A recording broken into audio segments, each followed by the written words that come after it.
it's on the Zoom. And oh, got it. Yeah. What's up? What's up? CJ Squared episode got it. 67. I don't know about y'all, but if you ain't watching, you missing stuff, right? I'm putting it out there to the world. I posted it on my Twitter, my Facebook. Somebody's going to catch on to it and start watching this show so you can start winning some money, learning about fantasy, learning about sports, and learning about some other stuff that goes on, right? But anyway, tonight, talking about baseball first, talking about the NLDS and the ALDS. CS, JB, CS. Yeah, my bad, the CS, the championship series, my fault. It happens when your team loses and you just lose all faith. And you'll be back. This year we had 3 100-win teams bounce. That's baseball for you. I think baseball and hockey, the best teams don't always win. It's the team who gets the hottest at the right time. And right now, especially in the National League, you got a hot Padres and a hot Phillies team. Hot. That really have kind of defied the odds and made it to the championship round. Both for wild card teams, weren't they? Both for wild card teams. So we're gonna start with that series first. I'm gonna start with Joey because I got an idea where Chris is gonna go because his man's is playing for the other team. I want to see what Joey says because right now the series is tied up 1-1. So Joey, who do you think is going to win this series and possibly go on to the World Series? Chris and JB and millions. The Philly crowd, playing in Philly right now is dangerous for everybody. Of course, when when the city of Philadelphia has a winning team, it is very difficult winning there. I think Philly is going to end up getting to the World Series to represent the National League. The Philly bats have been there. The Philly pitching was there up until yesterday, where what they allow 7 runs in 1 inning. I think that was yesterday. However, they did what they were supposed to. They got a split.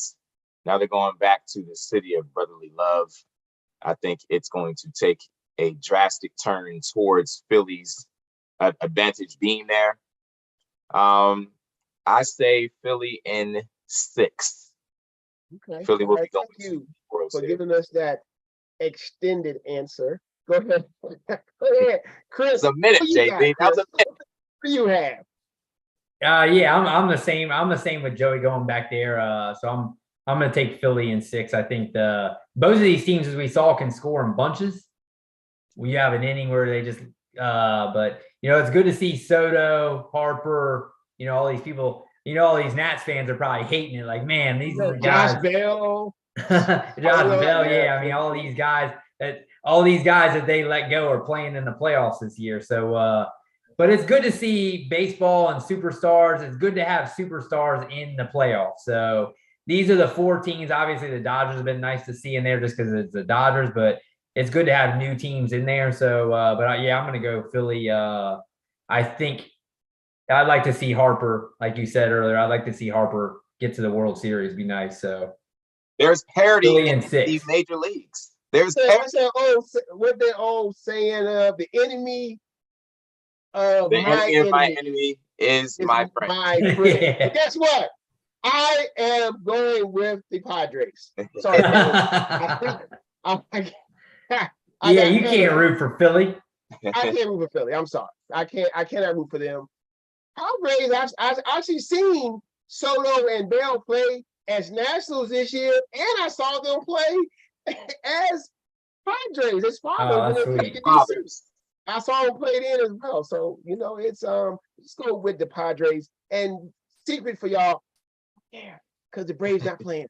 So let's go to the ALCS, where Joey's his boys are on the ropes. They're on the ropes, people. Chris, on the ropes. Who you got winning this series? Because you know who I got. Man, well, as a Boston fan, I 100% want the Astros, but I don't really love the Astros either. I mean, you know them as the cheaters. I do like Altuve, Huge Altuve but fan, Chris. I think I'm gonna go Astros. I just think their lineup is deeper. They got pitching. I'm gonna go Astros, and I think I'll go Astros in. Ooh, I'll go in. Oh man, I'm gonna say Astros in. I'm gonna say Astros in 7. Come on. Oh, 7? Yeah. Aaron Judge just hit it to the wall. Oh my gosh. They got a man on. Judge took it for a ride. He caught it. He jumped up and caught it at the freaking wall. So they got 2 down. Top of the 8th. Inning. So Stanton's coming up. As you saw by Joey's excitement, you know who he's rooting for. He'll skip you. Now, me, Yankees. I don't hate the Yankees. I detest the Yankees because too many people are Yankees fans, right? But really, I do like Aaron Judge. And of course, I had plenty of Yankees on my fantasy baseball team. That's why I'm called JB the Champ, because my team had all these Yankee pitchers on it. But the real difference for me is my alumnus is on this Houston Astros team. I got to go with my man from ODU. Yeah. Justin Verlander, the leader in strikeouts in playoff history. He was nasty yesterday. ODU. What about that, people? The only pitcher I know from ODU that went pro was a guy named Wayne Gomes, who pitched for who? The Phillies. That's pretty sweet. Back in the late 90s, right? Because he was going to ODU too and pitching. He was a relief pitcher for the Phillies. So really? That's sweet.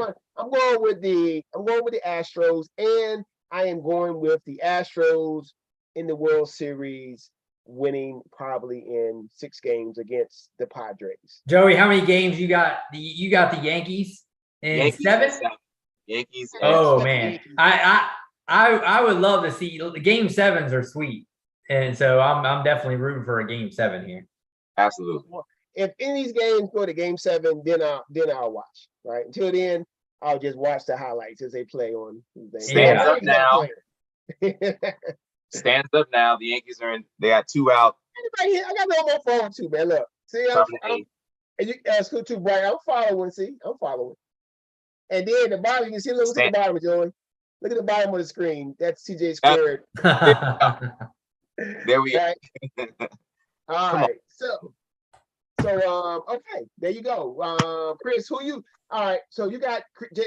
You got the Yankees playing the Phillies in the World Series. Who you got winning? Yankees in 6. Yankees in 6. Okay, Chris, who you got? I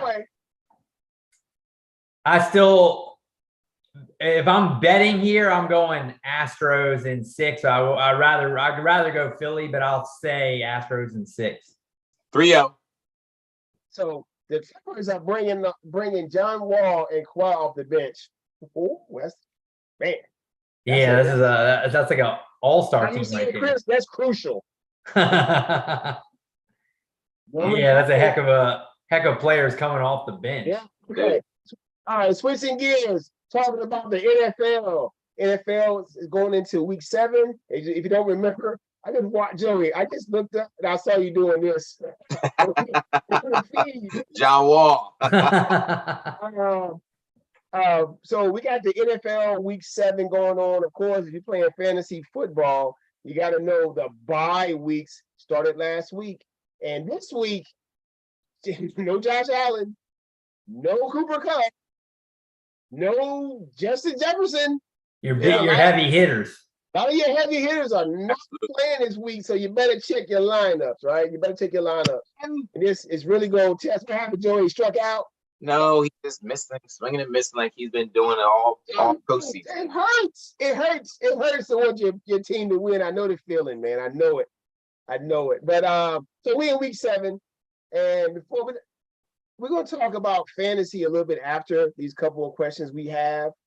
First one, Look at it, man. most disappointing team and player in the NFL so far. Joey, who you got? Who is your most disappointing player and team?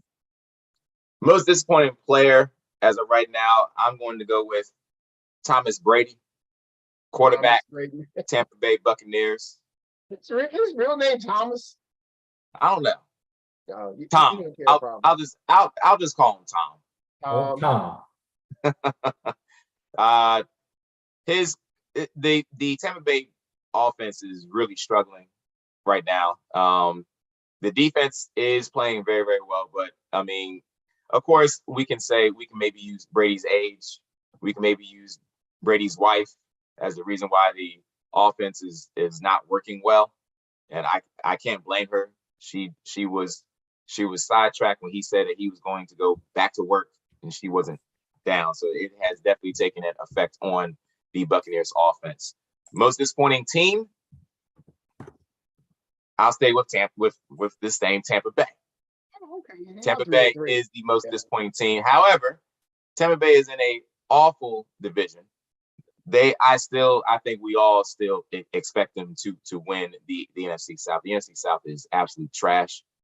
I still expect Tampa to win, to get at least 10 wins, because I don't see them losing an NFC South game. And there are a few other games on their schedule that they should win. So Atlanta was supposed to maybe have a chance to beat them, but we had that phantom roughing the passer call against Atlanta that kind of changed the tide of the game for them, and then they had the momentum. All right, Chris. So for you, who is your most disappointing team and player?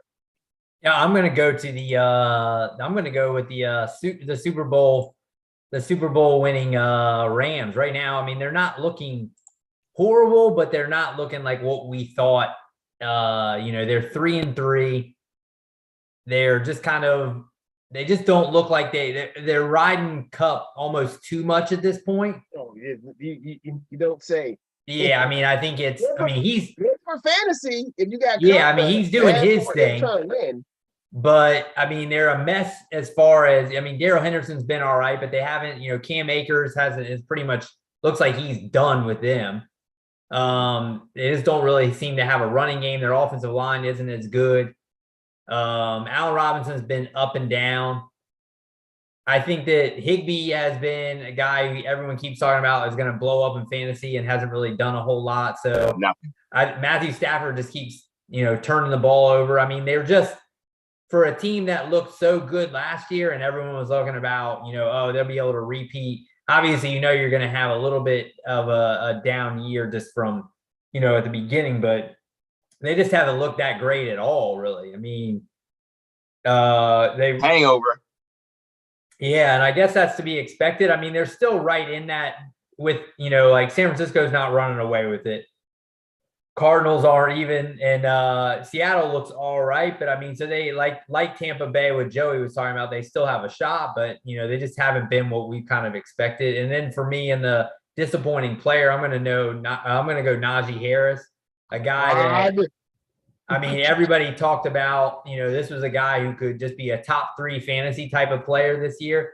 I looked, he hasn't even ran for 75 yards once this year. I mean, there's a guy who we was thinking probably put in 150 a game total yards every game, and I don't even think he's even close to that. You need 150. Give me 70. Yeah, I mean, he hasn't caught a massive amount of catches. He hasn't caught a massive amount of balls out of the backfield like we always thought. Actually, one of my a guy who I know is a big Steelers fan that I talk to every once in a while. He actually goes back and watches the but he goes back and he watches like the all 22 film, and he says the problem is he's just sticking. He's not bumping anything out or trying to get like he's pretty much following the blocks. We know the Steelers have no offensive line, and so where he's been behind, I mean, it might be to the point where, he played for Alabama and they were just making huge gashes. Now, all of a sudden, it's completely different. You're not run behind that line, so he's got to make plays on his own and be, like win those type of battles. And he hasn't shown he can do that yet. So yeah, those are my two. I know you're feeling some Harris because you got him on one of your leagues. Yeah, I have him on more than one team. I'm on two teams. When you draft Najee Harris, you are clearly thinking that Najee Harris is going to be your running back one. He's going to give you running back one production. Correct. And I take the ESPN because every league is different. Because if he's getting carries, but I know in one league I checked, he wasn't even a top 24 running back. So he's giving you RB3 production. No, that's ridiculous. And the other night when we were having our NBA draft, our boy Paddling was like, I couldn't pass on Zion the value, and I was like, this is like Chris, but yes, what you paid for that? Is it what you getting? It's like paying for a Cadillac and getting a Chevy. No, yeah, exactly. I mean, there's again, why this dude keeps stealing these touchdowns, man? Who just scored?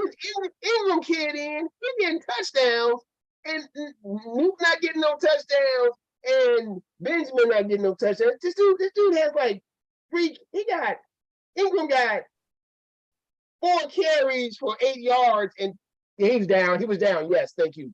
Put in Benjamin or give it to Nuke.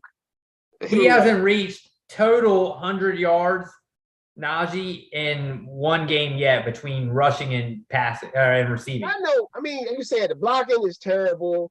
Quarterback play has been questionable. I mean, even the game, even in one game when they Pickett fronted him to the game, all of a sudden Pickett wants to run in every freaking time to go. Like, why are they not handing the ball to Najee at the goal line to give them some confidence? But anyway, that's neither here nor there. So for me, my disappointing team is definitely the Raiders. We talked about the Raiders as possibly being a team on the come up, right? Mm-hmm.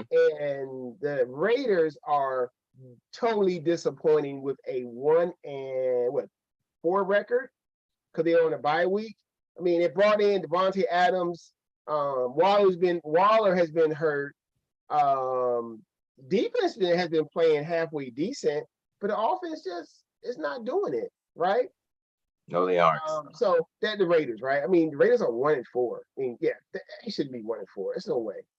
They got too much talent. And for disappointment, this is strictly fantasy.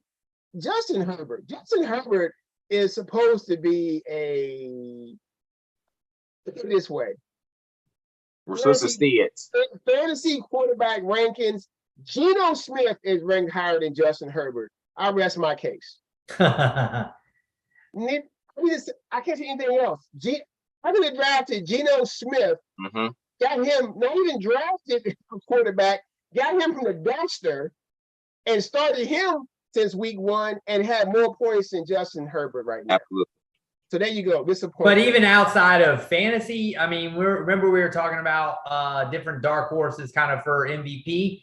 Justin Herbert would have been on that list. So, I think that was that's what he was thinking people were projecting him to be. And he still are tied for the best record in the AFC West with the Chargers. I mean, other than Josh Allen, yeah, there's really, I mean, he's the kind of clear cut than everybody else. I mean, Hurts. Josh Allen, Hurts, and Lamar because of his running ability. Yeah, those three. And then it's just, but I think Joe Burrow had a big game last week. I mean, yeah, he was a QB1 last week. I started him in the league against C-Double, blew C-Double out the water. But yeah, so I mean, yeah, and let's talk about our surprising team and player. Chris, we start with you. What's your surprising team and player? So I'm gonna go. I'm gonna go with the team from New York, but I'm gonna leave the other one I'm gonna leave one to the other one to Joey. I'm gonna go with the old Jets. Jets. Looks like, I mean, you knew when they got Salah that they would turn defensively, they would turn that around. They turn it into San Francisco East right now. Yeah, exactly. I mean, they're stopping some. I mean, the Browns obviously without Watson were going to be, but even still, when the Browns, that was when a lot of teams got crushed in Survivor. I mean, the Browns were up 13 points with like Yeah, 2 that was minutes and 15 ridiculous. seconds left. Yes, they were. They've beaten the Steelers is not great, but they whooped up on the Dolphins, and then they whooped on the Packers. On the Packers. That game wasn't even close. So, I mean, those are all probably what you would think are at least playoff or fringy playoff teams. You know, I mean, I think that the Jets, if you've got a defense like that can come in and just dominate games, anything happen, Joey? Alvarez tried to get back to first. It looks like He's out? You think he you're- was tagged out. They are challenging. So, I mean, I think that obviously the Jets are not, I don't think they're going to make the playoffs, but I think that, Man, you never know. but yeah, I mean, the fact They is, got the formula. They got a good D line. yeah, I mean, They got defensively, some young they're players. really good. And, Their corners are playing really good. Their defensive backfield is playing good. I mean, with yeah, we Sauce talked and about other guys. before. It looks like that Sauce Gardner pick is legit. I mean, So they're not even they've been winning. They're not even using their best skill players. They're not using Garrett Wilson not balling recently. Elijah Elijah Moore hasn't even barely caught a he ball. was a trade now.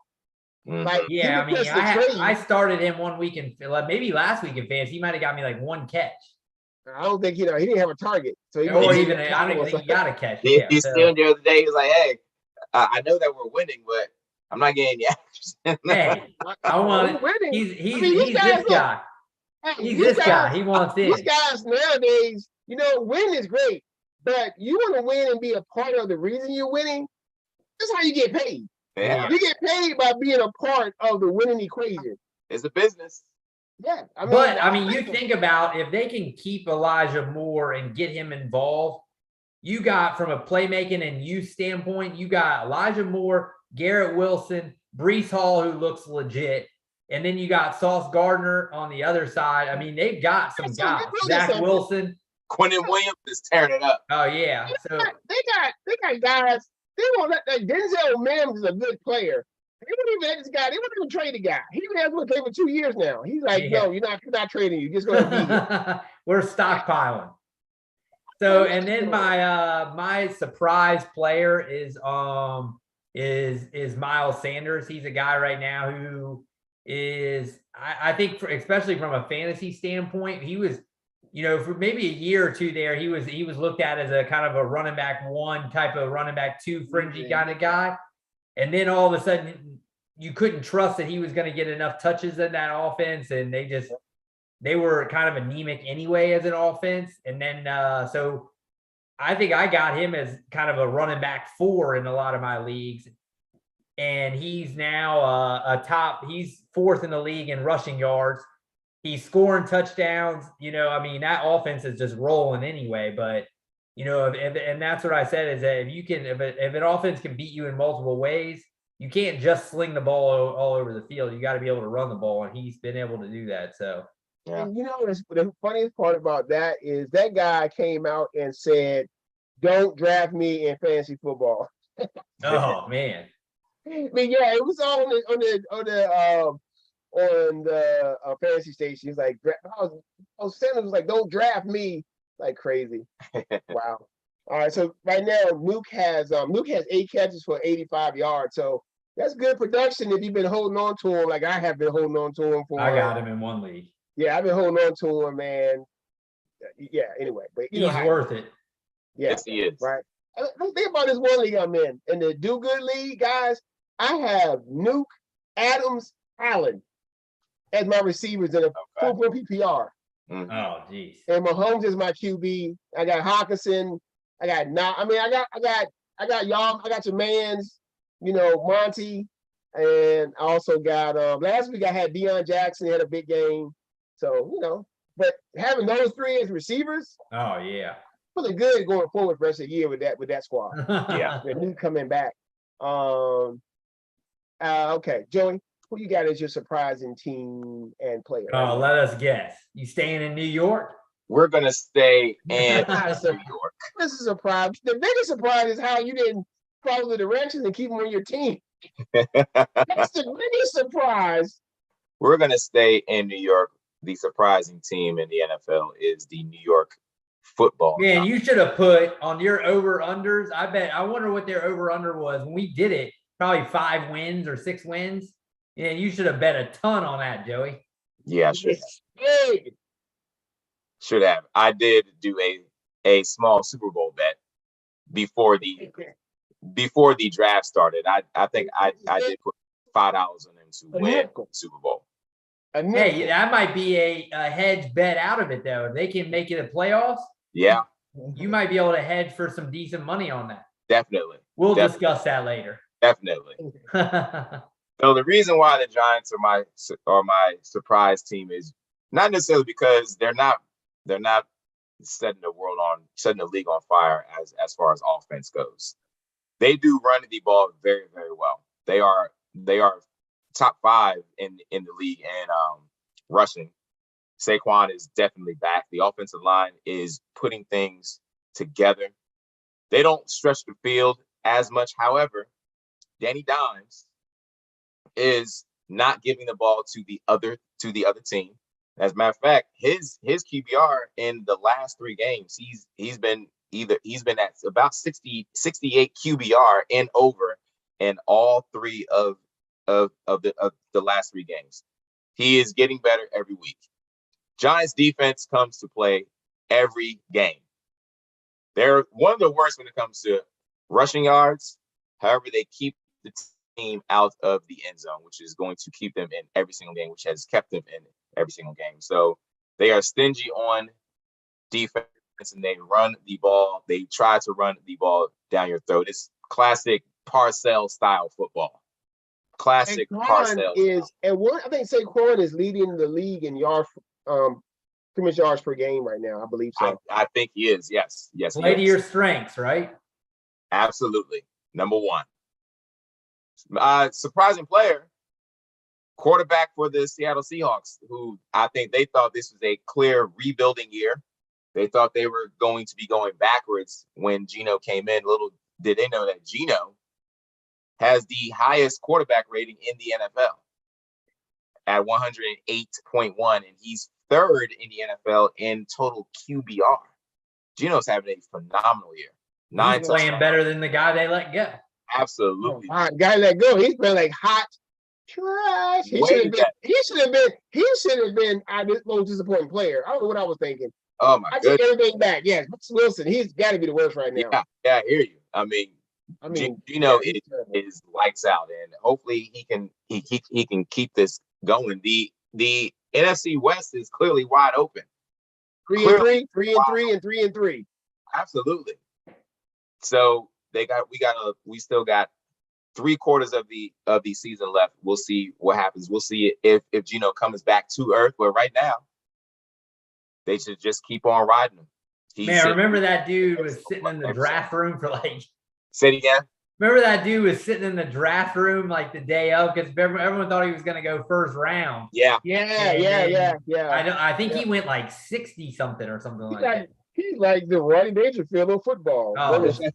Well, even this year they didn't know if it was going to be him or Locke. Remember a while. I mean, when he played for the Jets, did one of his teammates break his jaw? Oh, really? Oh, yeah. He was starting for one team and the guy broke his jaw. Then he was done for the year. But anyway, all right. So that was a good one. Geno, that whole like the NFC right now looks wacky. Right, a lot of teams that were supposed to have good records or doing well out all 3-3. Yeah. And just because of that, like the CJ Squared survivor pool has been destroyed. Started with 55 people, we're down to 8, and this is only week 7. That's crazy. It's crazy, right? Right. So for me, I had it written down here. For me, my surprise team. It was hard to pick a surprise team because everybody is like 3-3. So Mhm. I had to go with a team that everybody thought was going to fall off. I mean, even though you think, oh, it's a homer pick, I mean, even I was like, the Cowboys lost that game 1. I was like, man, the season's over. I'm done. I ain't watching no more Cowboys games. But then they reel off 4 games in a row. They struggled against Philly. Everybody knows they had Dak. That probably been a different game. They have won, but it definitely been a lot closer. I don't Yeah. think Dak's going to throw 3 picks in that game. So the Cowboys definitely are right now for me a big surprise because the absence of Dak, they are still above water, and Yeah. they are still in the playoff hunt in the NFC, and of course in their division. Right, the Giants are 5-1, Eagles 6-0, but they beat the Giants and they lost to the Eagles. And they beat the Commandos, so and I think they get all of those guys at home. Yes, next. they do. All of them come to Dallas. Yes, they do. Just think about that. They all come to Dallas. Except for they come to DC and Except Washington. Yes. yeah, they come to DC in January. They're not scared of that. No, they're not scared of that. Okay, because they probably gonna have Wentz back. But in my surprising player is Josh Jacobs. Oh my God. You know how many times I sat there and looked at my draft board and he was sitting right there. I was like, no, I can't do it. Sitting. He was sitting there. I was like, well, Joey, you were high on him. I was very high on I was like, I don't know about him. I was scared to death. The last time I drafted him, he gave me the good middle finger. Like, yeah, I hear screw you, JB. Yeah. Screw you. Yeah, I've gotten that before from him also. So I couldn't do it, right? So I couldn't do it. And I took some chances on some other players. What it is, right? Travis Etienne, I think he's due for some positive regression, right? Because he hasn't touched the end zone yet, and that guy was an end zone fiend in college. Yeah. They just got to kind of really figure out how to use him the best way. Yeah, that's right. Yeah. He is a definite weapon. All right. So, next question for NFL is, do we think that should the Panthers trade Christian McCaffrey, and what team would be the best fit? Joey, I'll start with you. Yes, I think since the firing that has taken place of Rule, I think Carolina definitely knows that he was be gone. Did I tell you he was going to be gone? Yes, we were just counting down. Count the days. I think we all know that they need to go on and hit the reset button.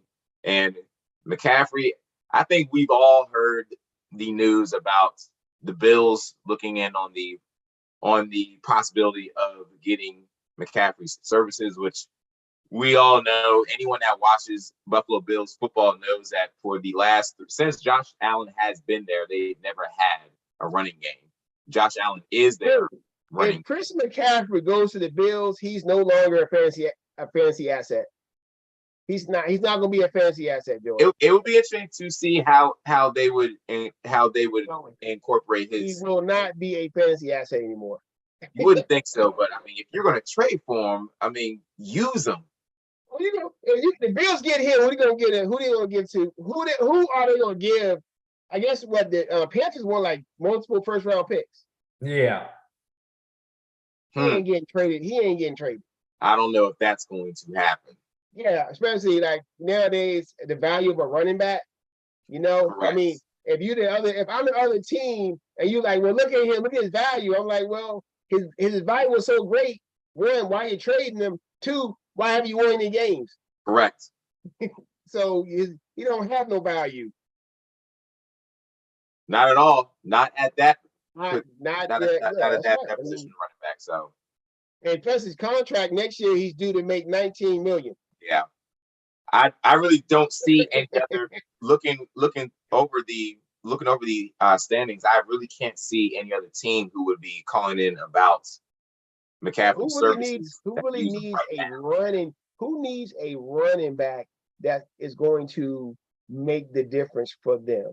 I mean, with Kansas I'll tell you, I guess I've read maybe some San Francisco is talked about as a team. If he goes there, then his fantasy stock goes way up. Agreed. because San Francisco loves to run the rock. Yes, they do. And then I mean, yeah, that's a good spot for him. I guess that comes down to what, I mean, because they kind of plug and play with their guys. They haven't really had, and they have not had anywhere close to a level of a McCaffrey type of guy. I mean, but see, the problem is with him, really, it's about the money he's about to make. You Yeah. trading him for some young players and some first round picks, man, you really got to be on the point where you're trading him because you are trying to chase a championship. You can't trade him to try to be, okay, we're going to build around him for years to come. No. No, that's not the Yeah. way you even look Yeah. at running backs anymore at this point. Right. But all right, so let me throw out, what about with Cam Akers leaving? What about the Rams? Do they make another? Rams too. He would be a good fit with teams of the Rams team because McVay. I mean, he when Todd Gurley was in his prime, that's the kind of thing that McVay would use Chris McCaffrey as. Mhm. A great fit. But you're gonna swap him for Cam Akers if you're the Panthers, maybe. But you got to get some first round picks for the Rams. First round picks, Chris. All right, well, let me ask you one other team. How about Dolphins? Dolphins just paid for Edmonds and they paid for Mozart. Their problem isn't the running game. Their problem is the quarterbacks can't stay healthy. Yeah, but do you maybe say, I'm just going to push all in to try to get as many weapons on the field? Yeah, but who you gonna give the Panthers? Maybe you give them those guys. From the Panthers, I'm like, keep it. I'm like, I mean, Edmonds and Mozart. I like this from you. Like, no, I need value. Yeah, exactly. Value. Yeah, I mean, the San Francisco is the one you keep hearing, and it's probably going to come down to money and how greedy the Panthers are. I mean, I've seen and we've seen multiple times where great running backs just kind of get stuck on a team, and then they, they're good. They put up fantasy numbers, and then they just got to get washed up, and then they just get moved on. You know what I mean? So if I'm McCaffrey and I'm really wanting to kind of maximize my career, he hasn't been able to stay healthy as it is. I don't know if I want to just waste away in Carolina because they look like they're years away from being good. Yes, they do. So if I'm him, I'm saying, I mean, he said right now, oh, I'm not, he's trying to say all the right things. I'm here. I can't really control that. But I would, if I'm him, I'm like, put me to San Francisco. They just, the Panthers are just terrible, man. They're just bad. They are Yeah, bad. they are. And the thing is crazy is that owner, like a lot of these owners you hear like aren't really willing to spend. Like I think that guy is willing to spend money. They just don't make any of the right. I mean, the quarterback situation's been a mess. I mean, they haven't hit on the guy that they need to. And maybe they're tanking. Baker was terrible. You might as well tank. I mean, for me, I'm like, if you're gonna do it, you just need to clear house. I'm trading Christian. Send DJ Moore somewhere where he can be good. That's the guy that need to be traded. Right. Trade him. Because you put him on a team. You put him on a team. Hell, put him on Dallas. Put him on the Giants. Put him anywhere where they need a receiver or something. And he's gonna do work with the Panthers. He's riding away. Yeah. Even the other guy. Terrence Marshall. He's a good player. Just you can't. The quarterbacks there stink. Well, you saw Robbie Anderson knew what he was doing. He knew exactly. He was gone. Like he had an argument and left the field. He was gone a day later. Yes, he pulled the Antonio Brown on him. Yes, he did. But he got traded though. He got traded. He got a trade instead of just being dropped. Old Loke dog. Yeah. He pulled the Antonio Brown. Yeah, that's crazy, right? Yes, he did. All right. So I mean, like I said, man, for me, for that guy, I see nobody who really. I mean, sure, he's talented and he puts in work, but I mean, if I'm not giving up 2 first-round picks for a running back now, and if anything I want, if I'm on a team, I want DJ Moore. Give me DJ Moore. I pay for him. I give you. Honestly, for DJ Moore, I'll give you a second-round pick, first-round pick, and a player. Because I believe that guy if you put him on the right spot, will help a team actually win. You know, I mean, Christian McCaffrey would too, but that contract is just it's too much for people to handle probably. You It's a know, lot of money. lot of money. So they for said a running back for McCaffrey's 1 gonna year. McCaffrey's on a 4-year, $64 million, Yeah. third highest Cappy- paid. The cap is 19 million next year. Yeah. What's the year after that? So that's the thing is that like where Singletary, they said this is his last year. He's paid 3.9 million on this is the last year. Right. Okay. So Hmm. is he what 8-10 million better than McCaffrey? 10 million better is I don't think he makes the Bills that much better. He doesn't, because the Bills they rely mostly on Josh Allen making plays. They just need Singletary to be a good running back, not an outstanding running back. And pretty much this year he's been the 3-down back. Yeah, 'cause Ross ain't getting no playing time. if Singletary plays like he has been this season and continues on, that's all they need because they're winning every other department. Right. So Yes, So they yeah, are. for me, that's it. I rather them trade DJ Moore somewhere, give that man a chance to blow up. All right. Anyway, let's move on really quick to our fantasy results from last week, because Survivor, we're all done. We're all gone. Done. We've been wiped out. 8 left in the Survivor pool. So anyway, fantasy wise, no, y'all guys beat me last week. I crapped the bed in that one league.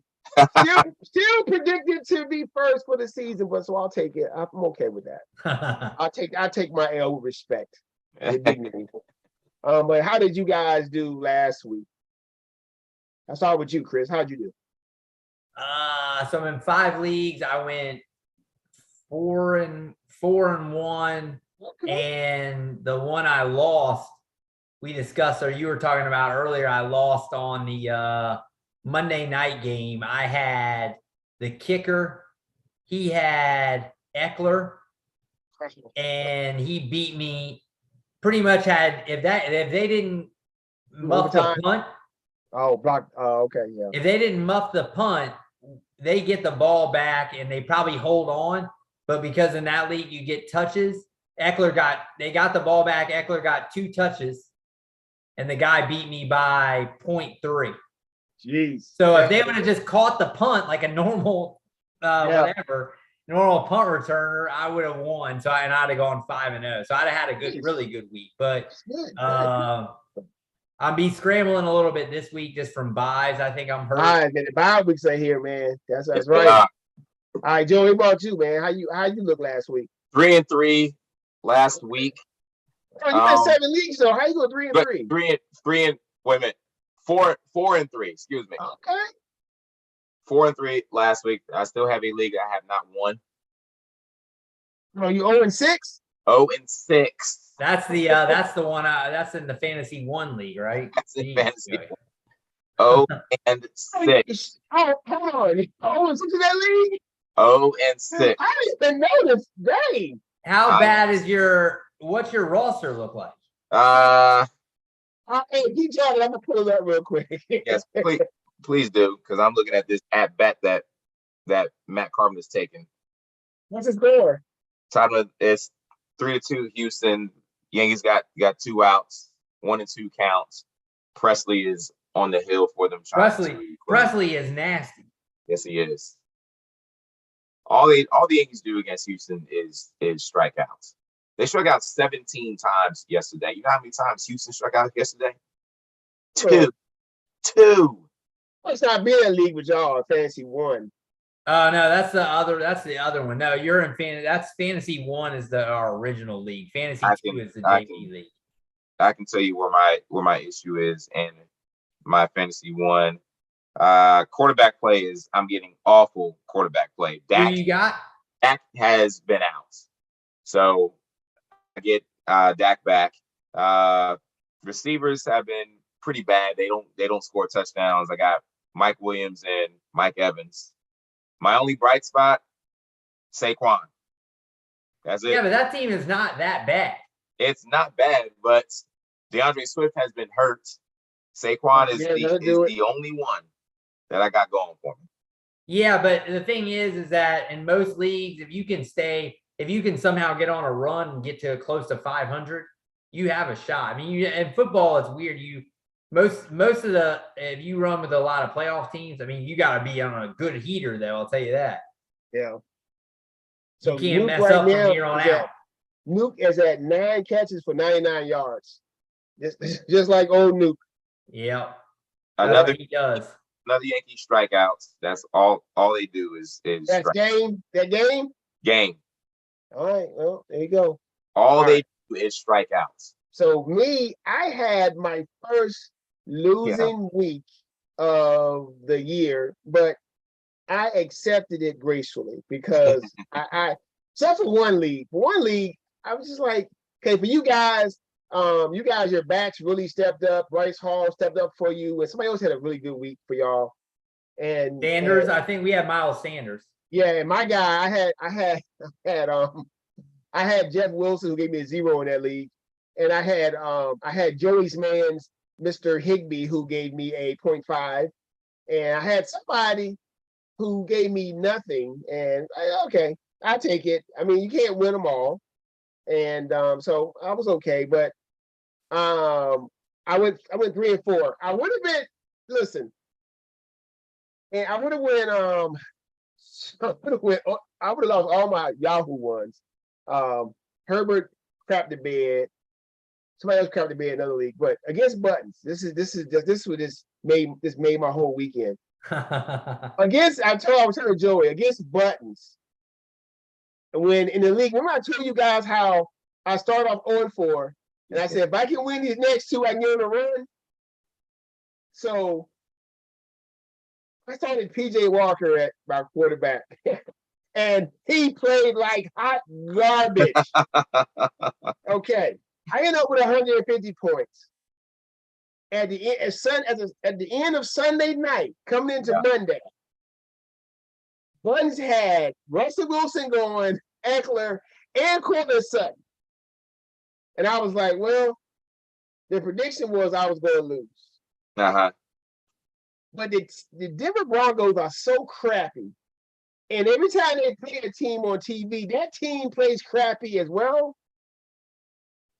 And even though that game went to overtime, I survived with a win against Buttons. I know he was mad. Because I knew when it went to overtime that he thought, oh, I'm getting this dub. But I end up winning that. So I was happy. I ended up winning one Superflex League, but I only started one quarterback. Because the other guy, his team did absolutely nothing. Who did you play? I'll play in that Do Good Fantasy League. I only had Mahomes going. But I think I had Mahomes going. I think I had one receiver who put in work. That's the one I do. That's the one I did. I did a live draft on it. Okay. It says if you look at the on the content from my channel, it'll say Superflex League Do Good. That's the live video. And Buttons loved the team. He actually commented on it. That's the one where I got Devontae, I had Keenan, and I got Mahomes, and I end up getting Nuke Hopkins like later on in the round. So pretty stacked at wide receiver at a full point PPR. Oh, that's that. Right. That's like Nuke Hopkins haven't got a touchdown, but right now he has 18.9 points in that league. So all right, let's give it to Nuke, or give it to if Nuke gets a catch for end zone, man, we have some money. Give it to Benjamin is okay. I'll be a big bet. Like they had a thing. Nuke gets 8 catches, 80 yards, and a touchdown. It was plus like 500. I put $5 on it, and he has everything except the touchdown. So you just gotta hope he throws. That dude's always catching fades, so you need one. Yes, he does. It's a fade. That's a fight. That's fighting words in the streets. Catching a fade. You ever seen the TikToks? Hey, you gonna catch a fade and do like what? Man, the guy pull out clippers like, no, I'll put your hair for you. What? Anyway, so yeah, that's how I did in fantasy. So I guess Chris would talk about Yeah, we switching gears to some college football. let's talk about some college football. Yeah, so huge weekend last weekend. I Yes, mean, it was. talk about how good that weekend of sports was. My goodness, yeah, baseball playoffs. The college football was finally, we've been waiting for that big weekend.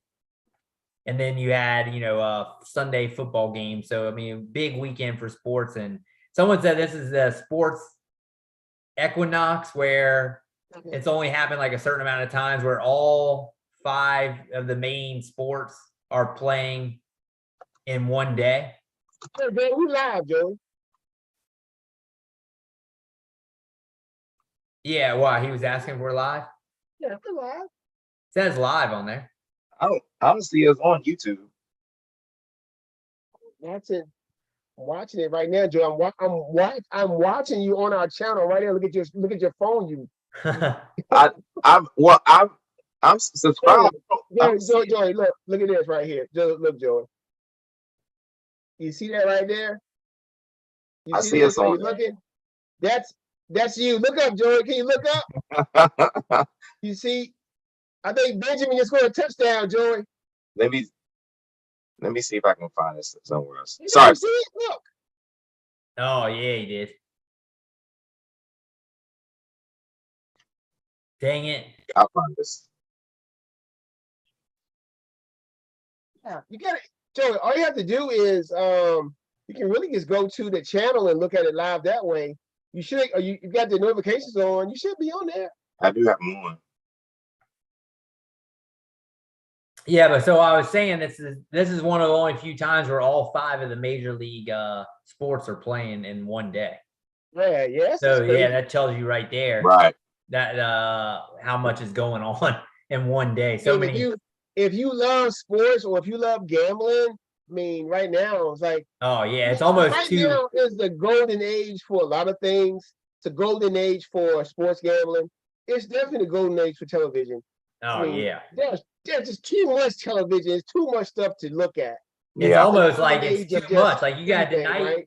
You had tonight. Like you gotta like look on your phone for baseball. You got Amazon Prime going on. You got the NBA. It's like you're just like, oh, you need like a whole sports bar everywhere. I know. A sports like bar the Hawks in my basement.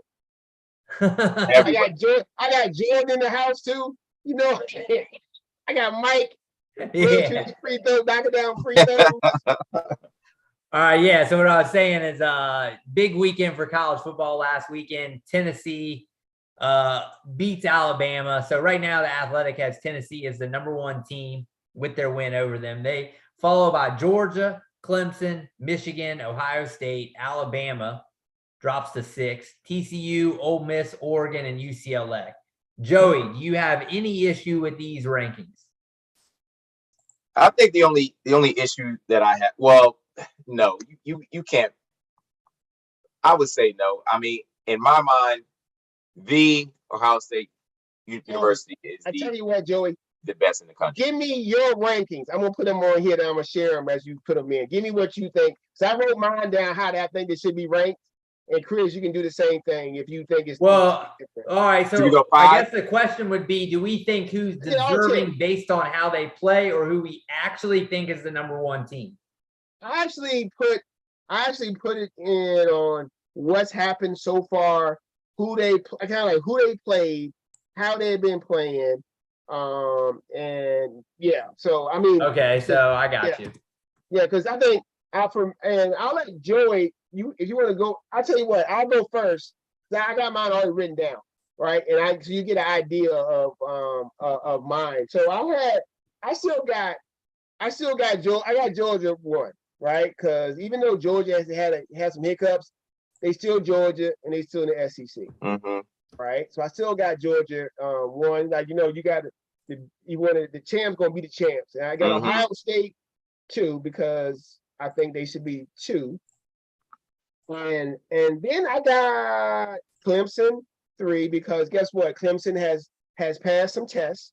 They got a big test coming up this week against Syracuse, and they still favored by almost 2 touchdowns. Mhm. And then I got Michigan coming in at number 4. I don't think Tennessee, even though they beat Bama, should hop them. I got Tennessee at 5. I think Bama could have already lost to Texas, so I don't think Bama is good as everybody thinks they are. And then I had Bama at 6 because they still Bama. Mhm. 7, I went with TCU, right? Because that's the biggest surprise right now. Olave is balling out. Should have started him. Actually, you know what? Actually, let me change that. Hold on, who's my 6? I think I had. Oh no, I had. Let me stop. I got Georgia 1, Ohio State 2, Clemson 3, Michigan 4, Tennessee 5. I actually went with Ole Miss 6, right? But now, get no respect. I went with TCU 7, Bama 8, and then I went with the Pac-10 teams, Oregon and UCLA. All right, that's Joey, my who you top got? 10 based on what I've seen so far. And that's a Joey, big who you matchup. got? Ain't Oregon and UCLA play this weekend? Yeah. Yes, they do. Yeah, that's a big matchup. Huge Right. game. Huge game. What about you, Joey? Number 1, the Ohio State University. Number 2, Georgia. Georgia. There it is, JB.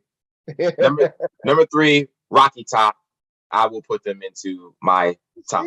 Playoff You need started. to have JB. Are you writing these down so we'll have a I'm consensus? typing them in. I'm typing them in. We'll have a consensus CJ squared top 10. All right, Joey. Who else? Forget the AP poll, right? Yeah, this is the poll right here. Forget the BCS and all that. Yeah. All right, Joey. Number 4, I will go Michigan. Okay, Michigan. Number 5, Clemson. Simpson. Your boy, DJ. Number 6, I'm still going Alabama. Yeah. Number You know, 7, in DC, you call it Bama, that's a bad thing. that is absolutely correct. Bama. That is absolutely Bama? No, you're Bama. Where am I? You're number You 7. are at 7. Number 7. 7, I will take Mississippi. Miss. 8, They're going down to the Bayou this weekend. yes, they are. You. It bet that day. 8, I'll go University of California at Los Angeles. You close. The Chip Kellys. Number 9, I will take the Horned Frogs of TCU. TCU. Big matchup this weekend for them as well. Kansas State coming in with Adrian Martinez. Big matchup. Absolutely. That's one of our misses. Tennessee, TCU. Missed this. Whoop! Oh yeah. And at number 10, I will still hold on to Southern Cal. Of course. Okay, so you replaced one of Chris's teams. Okay, good. All right, Chris, what you got? All right, so I got Tennessee after that huge win. I think that's the Right, biggest there you win. go, Chris. Give him some love. Oh, I got Tennessee at 1. I got Michigan at 2. They're stomping. Steve Martin not coming through that door, Chris. Steve Martin and Carl Pickens, they're not coming through that door. I mean, they've got the biggest win right now, and they've looked good in every game. So right now, based on just resume, number 2 for me is Michigan because they like Ohio State. You got the Khakis at number 2? Well, I mean, like Ohio State, they're smoking everybody, but the way they put it on Penn State, I don't think Penn State's as good as they probably were hyped, but they've crushed them. So, they broke their back. Send them, sand drug them. I'll take Georgia at 3. Hopefully that Vanderbilt was the get right game for them because they crushed them. Mm-hmm. I'll take Ohio State. I think Ohio State's probably the best team, but they just haven't really played anybody yet. And they probably Ohio State. You got the Ohio State. I got Clemson at 5. Okay. I got I'm giving more love to TCU. I got them at 6. Nice. Alabama at 7. Okay. Man, Las Vegas balling out here, man. Ole Miss at 8. Oh, nice. UCLA 9. Oregon 10. Okay. All right. So you have to come up with a consensus for. Don't have to do like points. Or All right. So we go look. So for first place, what we get 10 points for top for Yeah, number 10 one? points for All first. right.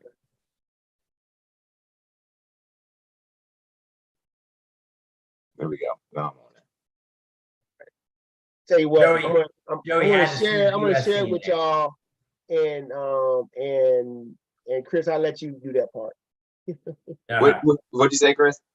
I said you had to sneak USC in there. Oh, you know I am, Chris. You know I am. I did like that he was getting emotional after the game. You know, I dogged Caleb Williams a little bit for being too much about his brand.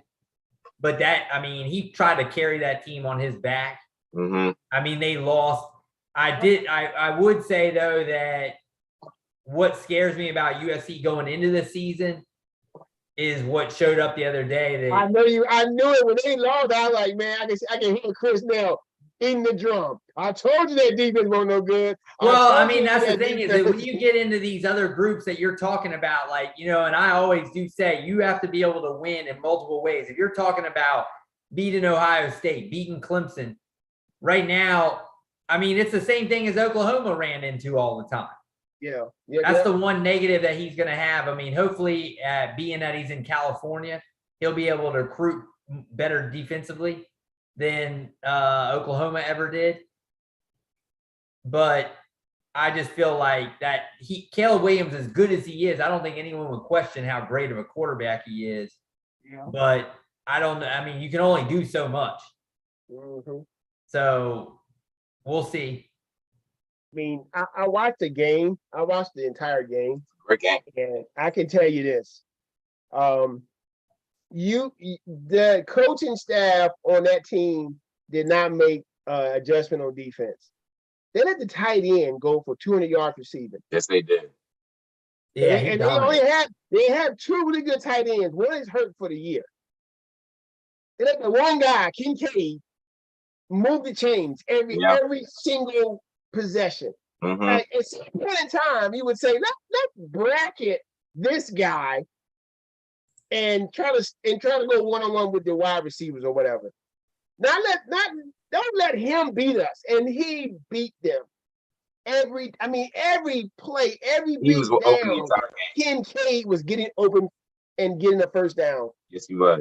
It was crazy. Like he had like 10 catches for 263, I believe, or something like that. It was something ridiculous. And I will say, Joey, as you love the referees, there were some calls on there. One was like, what the heck did you see at the end of the game?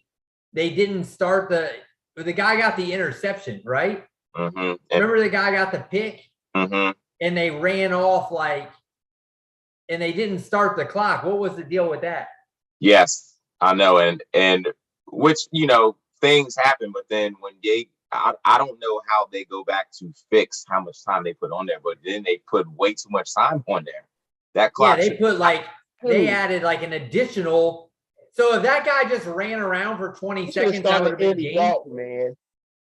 Andy Dalton has 4 touchdowns, 309 yards. This has to be the highest score in Thursday night game yet. The total right now is 73. I wonder what the total was. It wasn't no 73. No.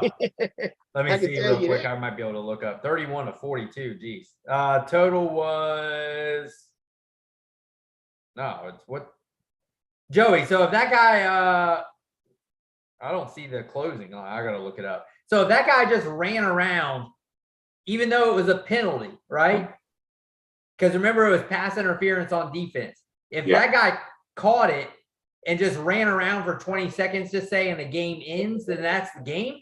No. Oh, you know what? Remember that what happened was when the guy got the interception, the time runs out, but they don't get the time back.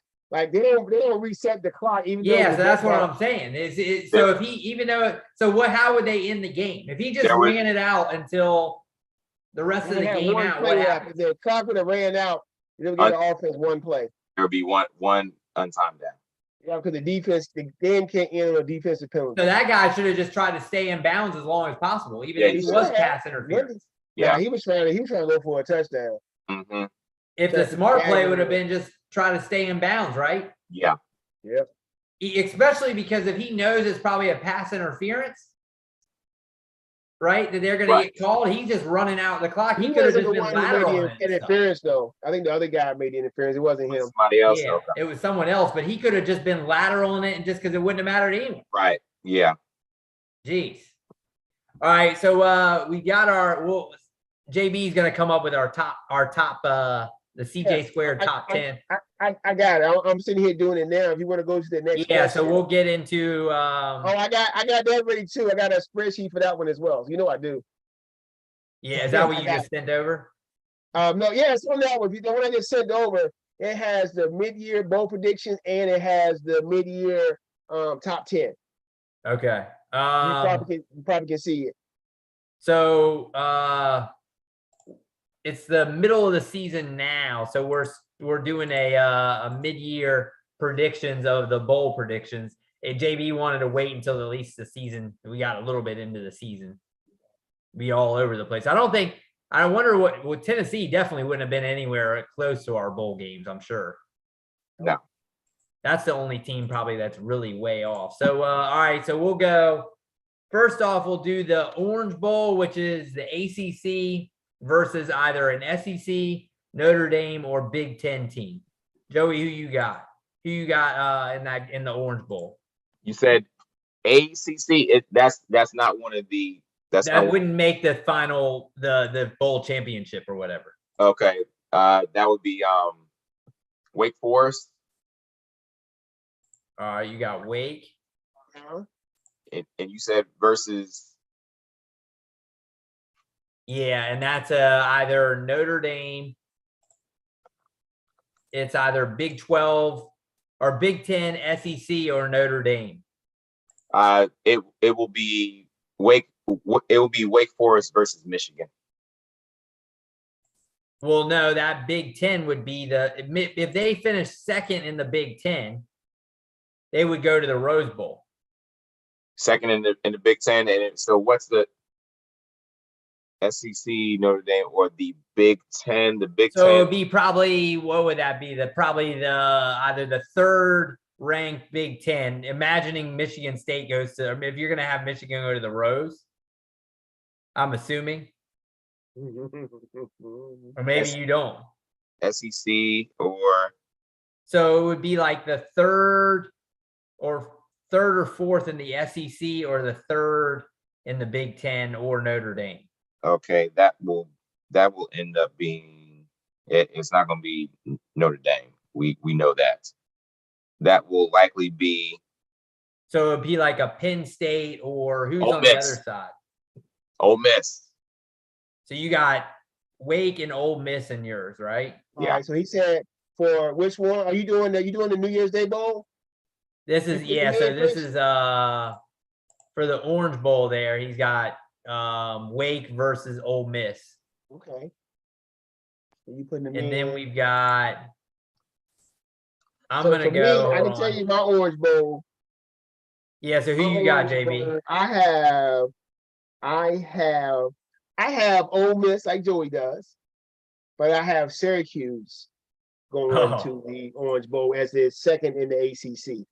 All right, hold on. So let me. I got somebody else from ACC going to the play. I got Tennessee and. Oh, breaking news! McCaffrey was just traded to the 49ers. Seriously? Yeah. Oh, there we go. Yeah, but yeah. Woo, Lordy.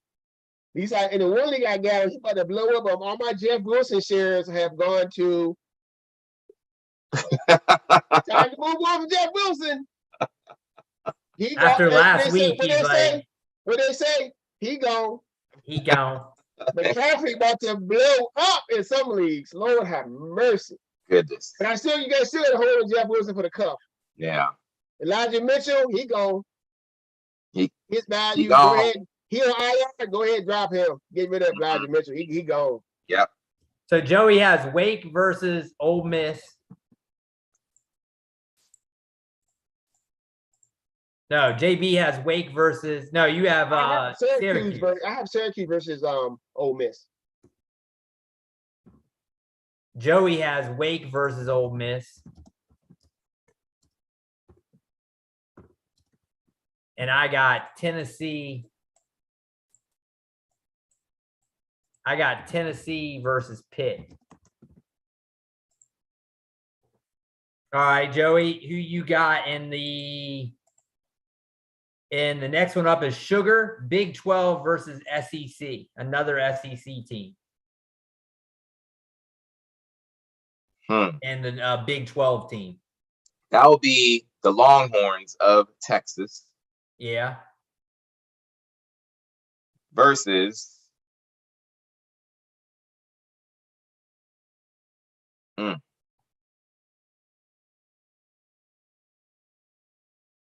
the Longhorns of Texas versus SEC could be Alabama, Tennessee, Georgia. Georgia is on that side. Tennessee and Georgia are going to be playing versus Tennessee. Texas versus Tennessee in your Sugar Bowl, right? Is what I said. Your Sugar is Texas versus Tennessee. All right. JB, who you got? Okay. So for the Sugar. For the Sugar Bowl, Big Ten, I got Oklahoma State. And for the SEC, I got Alabama. I got Texas and Alabama, so we're all kind of a little bit similar. Rematch.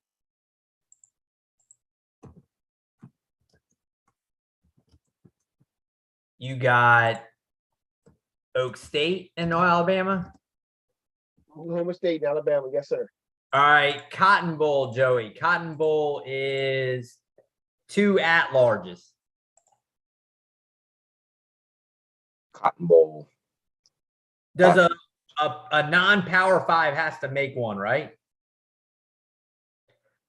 Isn't that usually where they go? Is that what?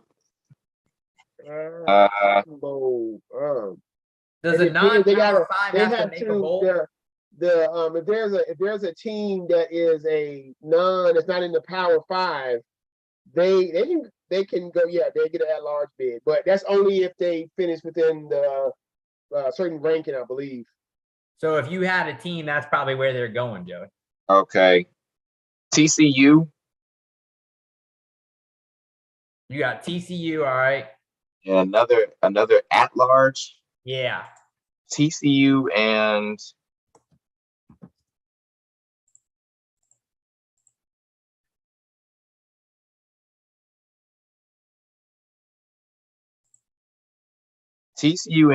Utah. Joey's no respect for the small schools. Unless, wait a minute, take Utah back out and put Cincinnati in there, JB. What's he doing? All that right, one? JB, who you got? Man, TCU I gotta versus think about this Stanford, one because I think let me skip me for now with this one. Let me look at our little standings. Come back to me for this one. All right, for me, I've got Ole Miss and Cincy. So let me put that in there. Things. Ooh. Yeah, it's a lot of nastiness in here. All right, we'll skip it. We can do Joey, you can do the Rose Bowl now. I know where you're freaking going with this. Big 10, Pac-10. Let me guess, USC, Michigan. Southern Cal, Michigan. I knew that was coming. That's definitely going to be it. That'd be a big game, though. Yeah, what? I'm gonna go. Let me see. Who did I go? I went UCLA, Michigan. I went USC, Michigan. All right. Yeah, We're obviously none of us have Michigan in that Final Four, huh? Yeah. let's see. You know what? I'll go for the Cotton. I'm gonna go for the Cotton Bowl. I'm going to go TCU and Wake Forest. All right. You guys loving some TCU there. All right, Fiesta Bowl is 1 versus 4, Joey. The Ohio State University versus I should write national championship.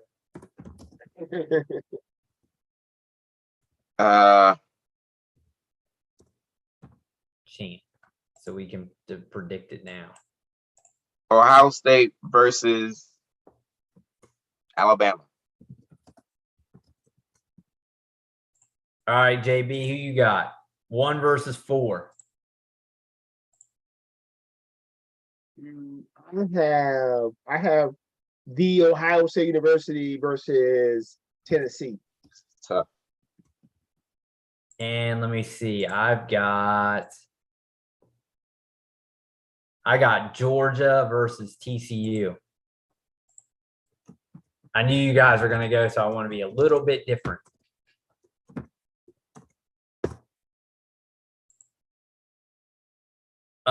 Peach Bowl, 2 versus 3. You guys all probably going Georgia Clemson, right? I got Georgia Clemson. Yep. That's what Joey, I got. Georgia Clemson. Yes. The Georgia, what's that song? That Georgia Bama line. What's that song? That group? Yeah. I got Ohio State Clemson. Now, National we- championship then. The Ohio State versus Clemson. JB, same. Championship. Yeah. Oh man, I got the Ohio State University versus Georgia. Ohio State. And if I started Andy Dalton, he gave me 55 points. Oh my God. And I'm gonna go Georgia, same as JB, Ohio State, Georgia. Goodness gracious. That hurts. That hurt my soul. All right, champ, Joey. I know Joey's got Ohio State. Am I penciling it in, Joey? Cancel it in, Chris. The JB, Ohio State or Georgia? I'm going with the Ohio State University this year. I think it's CJ Stroud's time. Yeah, I think- I'm also Ohio I State. think even though he saw Bryce Young come out and lose, he's seeing Hendon Hooker out here balling. I think CJ Stroud gonna start, balling for real and try to solidify that Heisman and put himself in a situation to bring a championship to Ohio State. So it looks like all of us have Ohio State, and all 3 of us have Ohio State, Clemson, Georgia. We just all have different number 4s. So we'll see how that plays out. We gotta work on the top 10, right? I got it. So our top 10, right now is Georgia 1, the Ohio State 2, Tennessee 3, Michigan 4, Clemson 5, Bama and Ole Miss tied for 6, TCU 8, UCLA 9, Oregon 10. Ooh, that's not bad. That's pretty close. Yeah, that's our top 10 right now at the kind of the mid-season point. We're heavy Ohio State here. yes, we are. Yeah. I Yeah. do like that. I know that the committee is not concerned with putting a team in the Final Four that may not necessarily be in the conference championship, which I do like. Like if Tennessee for some reason doesn't get out of Georgia, but they play Georgia tough, I like that the committee is going to be like, well, they went down to Athens and played them very well. They didn't make it to It's this. going, what will screw the committee up if Georgia plays Tennessee and plays Bama in the SEC championship and Bama beats them now? Yeah, Nick Saban gonna be on TV crying. yeah, We yeah. should be able to go. We're the champions. But and then Georgia's like, well, and then Tennessee's like, well, we beat Bama. It's Right. going to be a whole mess. Oh yeah. Let's hope that happens. Well, yeah. I mean, they're obviously already made the change, so Yeah, they did. now at this point, it's just going to be chaos anyway. Chaos, yeah. It'll play out. The cream will rise to the top. Teams. I would like to see TCU just because I like to see different teams, but generally you're not going to get a Cincinnati type of run. It's probably going to be Alabama, Ohio. It's probably going to be your same 4 or 5 teams that are in it every freaking year. Michigan was in it last year, so who knows? Mm-hmm. All right, Joey, we're gonna switch gears to NBA with this week starting up. We did draft our NBA fantasy teams. And Fantasy Pros gave all 3 of us the same ranking. Well, that's good. At least all of us got a ranking of a 98. Buttons didn't show up too well in the Fantasy Pros, but I don't know how much he cares. Yeah, he got it. I think that Melo pick may have. He was doing all right, and then all of a sudden, boom! They just dropped off. It's like, all right. So, Joey, what do you think of your fantasy NBA squad? I'm a huge fan of my 3-guard lineup. Huge fan of it. If James Harden continues to be the old James Harden, which early on it looks like he's balling. He's out of this world right now. The first 2 games, he is the offense. I'm looking at the most recent rankings, Joey. They have you at a 100 rating, and for some reason, it dropped down to a 7 rating. So I'm thinking Fantasy Pros ain't giving me the respect I deserve. So what's going on? What is happening here? It's really good right now, Fantasy Pros. Right. Well, you know the champ. That's right. All right. Well, so you say your strength is in what areas? Yes, my guards. I have a 3-guard led system.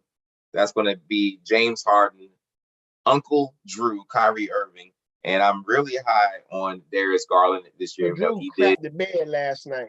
He did suffer an injury in the very first game. Actually, they did X-rays, came back negative as far as his eye goes. I think he may miss his next game, but my 3-guard lineup is what is going to be the strength of my team. My big men are not my strength. I do have DeAndre Ayton, Wendell Carter Jr., who I think is going to have a very good year, and I've got stashed. I've got Jaren Jackson Jr. stashed, and I've got Keith Middleton stashed. I like the fact, even though I don't agree with it. Middleton is a small forward / power forward. I think he should be a shooting guard / small forward. But you'll take it though. I will definitely take it. So my 3 guards are my definite strength. My big men are not, but I will roll to see what these 3 guards do.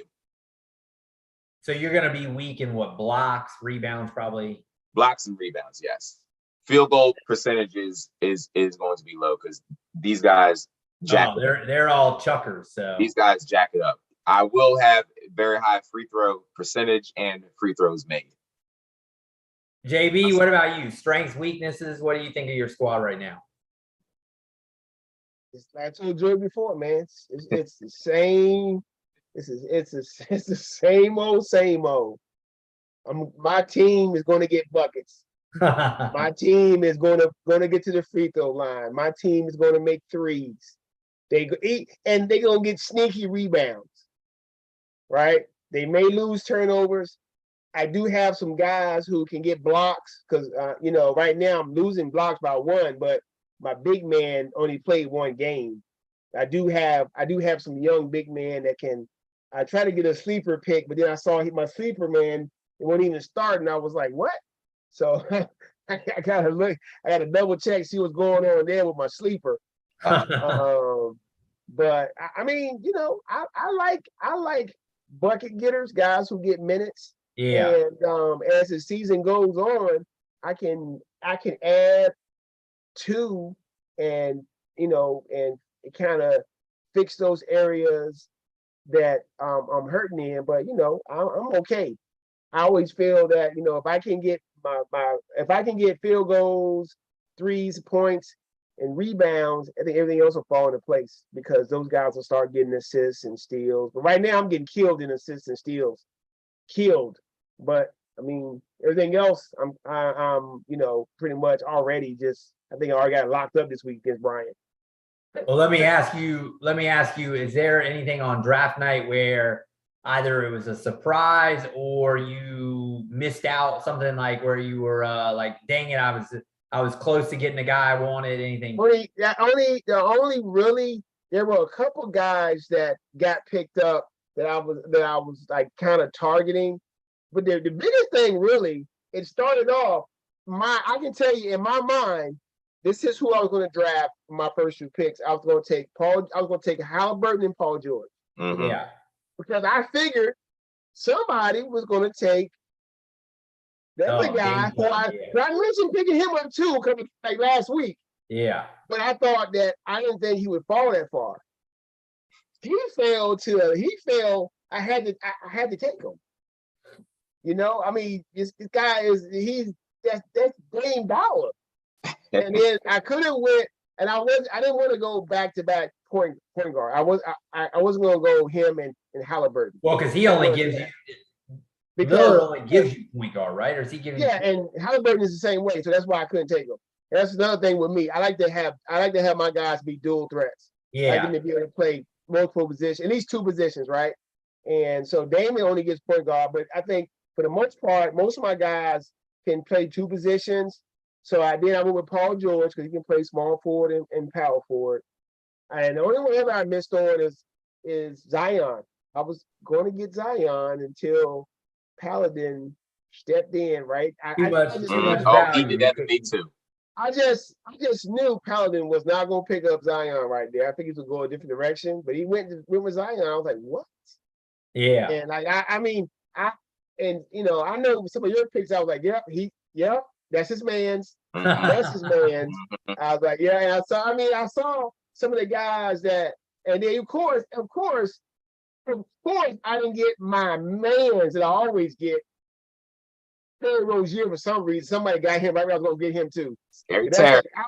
That's my guy. I was looking. That's your man, baby. I think Dana grabbed him. I think he did. I was like, why he got Terry Rozier? And so yeah, it was. So you know, you can actually go back and because I was streaming live too. You can go back and look and see. Yeah, I'll check it out. How I was like kind of looking at certain players. I'm like, dang it. Like, why did you get that guy? And I was, you know, I wasn't cueing anybody because I was like, nah, I don't know who watching. Because Joey was peeking at it and he was cooking or doing something. He's like, I'm watching too, JB. So I was like, nah, I can't put it all out here for Joey to look at.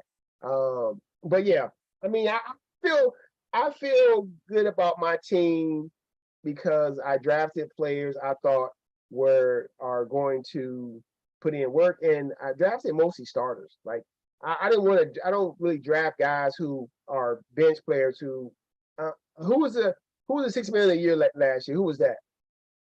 That was Hero. Yes, he drafted him, right? I think this year he's supposed to be a starter, probably. I think he started yesterday, I think. I don't want to draft a guy who I can't look at him and say, okay, he's gonna start. Yeah. You know, because then you're losing out. That's why I was mad because I drafted the center from Houston thinking he would be the starter, and they got him come off the bench. I was like, what? I don't know why they're not. I had him last year for most of the season. He's crucial in a per minute. I read about him, like, and it was like, yo, this guy, you got to get this guy. He's a sleeper pick. He's going to put in work. I mean, if you're Houston, why are you not playing your young guys? I don't get it. You know, I mean, they're not. You gotta. I mean, if you got a guy like that, so I mean, for me, Giannis kind of fell to me. I had planned out multiple kind of. I knew Embiid would be gone. I knew Joker would be gone, and then I kind of was like, all right, contingency plan on the next 3 or 4 guys. What I'm gonna do. So, and I like to punt. When you get Durant, who I thought was going to fall to me, then you don't really have to figure out how you're going to go until the next round. Yeah. He does everything pretty well. When you get Giannis and you're like me who does punt, you get it. He almost forces you into he's so bad at 3-point percentage and free throw percentage. You got to now trying to find guys who do the kind of the same thing. So Hey, did one of y'all just pick up Dante Foreman? I mean, nah, man. You already have him on your team? Foreman from Tennessee. No, he took the Carolina now. Okay. Yeah, so trade the cat for what they trade for? I got my man, I got Anthony Davis. That's your man right there. I gotta go Anthony Davis and just ride out the roller coaster. All draft picks. It was all draft picks. I gotta ride out the Anthony Davis roller coaster. I know. I know. He was up there as the first round pick, but I saw like he was kept dropping. I said, yeah, Chris gonna take him. And then I got Gobert. That juice from that berry just it's too sweet. It's too enticing. I mean, if he's healthy, he gives you. But the thing with him is he's another guy who fits with Giannis for me, and that's why I had to take him. Right. I got Gobert at 3. So my bigs are pretty good. Who's a question mark now is freaking Joey's boy Chris Paul. He stunk it up yesterday so bad. I'm like, he played like crap on a cracker yesterday. Oh yeah, so he was very good. Hopefully that's not more of that. Keldon Johnson is who I'm questioning. I think he's that's your boy too. That's your boy too. That's your man. Yeah, I mean, hopefully now with the Spurs not having anybody, I mean, he might score 24, 25 a night just because they got nobody else. How did he do other than against who did he play against? Last night, I think he went. They played against the Blazers. What did he do? He actually played. Let me see. He went for. Well, I can tell you the guy that Chris almost drafted that I drafted was 0 for 8 from 3. Who's that? Florida State kid. Oh, Vassell or whatever. Yes, 0 for 8 from 3. You started him. He was the only one going. So definitely had to. Goodness. Keldon Johnson went 8 of 17, 3 3-pointers, 20 points, 11 rebounds, 4 assists, 2 steals. Nice line. That's a good line. Joey's boy from last year, Shai Gilgeous, he killed it. Yes, he did. He made 2 threes, 32 points, 6, 5, and 3 with two steals and 2 blocks. It's just a matter of time till they're talking about restricting his minutes, Chris. Yeah, that's the problem. Who actually did play pretty well for me yesterday? I'm hoping, based on me not needing his percentages, is Kevin Porter. Okay. Junior, because he's a guy I don't really need percentages from because I'm probably not going to win those anyway. So I think he had 21 or 22 last night. So I mean, I got some guys, but I think early on you just got to ride out some of the guys and just hope you got to see what you got, and then I'm hoping that dude from Atlanta, the center. Because you got the backup to Capella. I saw it. Yeah, I peeped your team, bro. I'm hoping he comes in because Capella didn't look very good last night. Capella played 26 minutes, and that dude got 21 minutes. So right now they're pretty much sharing time. Okay. And that guy was a big shot blocker. Wasn't he drafted in the first round, right? When did they take that dude? What's his First name? round, yeah. Yeah, he's a guy from USC. He played with the balls in high school. A Kongwu or whatever his name is, Yeah. right? Yeah, he played with the balls in high school, yeah. So hopefully he by the end of the season, that's kind of a stash, hoping that he did, yeah. Just keep Jeff Wilson just in case, or not just in case, when McCaffrey gets hurt. Yeah. But I tell you what though, when the first game he start, he gonna have 30 to 40 fantasy points. Cause they gonna use him up. They gonna feed him like he ain't never been fed in his life. The Lakers are shooting themselves out of the game. They're 9 for 34 from three. They were 10 of 40 in the first game. 9 of 34. They trading him, so he ain't gonna play. So I gotta start somebody else. Ugh. Oh, they're 25. Goodness. What an awful. This weekend he got traded, so I guess I gotta start this guy. Look at Westbrook's field goals. Oh, I see it. 0 for 9, JB. Oh my gosh. Oh man, that's what you call Westbrook. How can he be that bad? That's what Skip Bayless calls him all the time. When we ready to fight Skip Bayless over there. How is he that bad? Between him and Beverly, they're one of. You know what it is, man? One of 13. A couple of years ago, when he was playing, you saw how he was shooting, how his legs were so stiff when he shot the ball. And since that time, man, his shooting just has gone like, and it's not just not that, it's his confidence too. He may not show it outward, out to the world that he ain't got no confidence, man. But that dude has no confidence in shot. He's got the yips. He got more than the yips. He got the ships. It's weird. Oh, yeah. It's really weird. Man, and that's the thing is remember he was an 85% free throw shooter. He can't even shoot free throws. He's an MVP in the league. How you go from an MVP? Okay, this right here what we call a classic sugar to shit story. The classic. Classic. Yeah. Right? You're the MVP of the league, and all of a sudden you don't get no respect. 0 for 8. Another one of LeBron's great GM decisions. Yeah, that was a really bad one. He's a much better player than he is GM, I'll tell you that. Pretty good GM sometimes. Most of those guys are too, like Kevin Durant too, Bringing in Joey's boy Kyrie, smoking up the whole joint. All right, yeah. So I guess now we're getting into right. We got the college picks. Is Buttons coming on? He got the link. I don't know if he's not. That's all good. You ain't gonna wait. You text him? You text him, JB?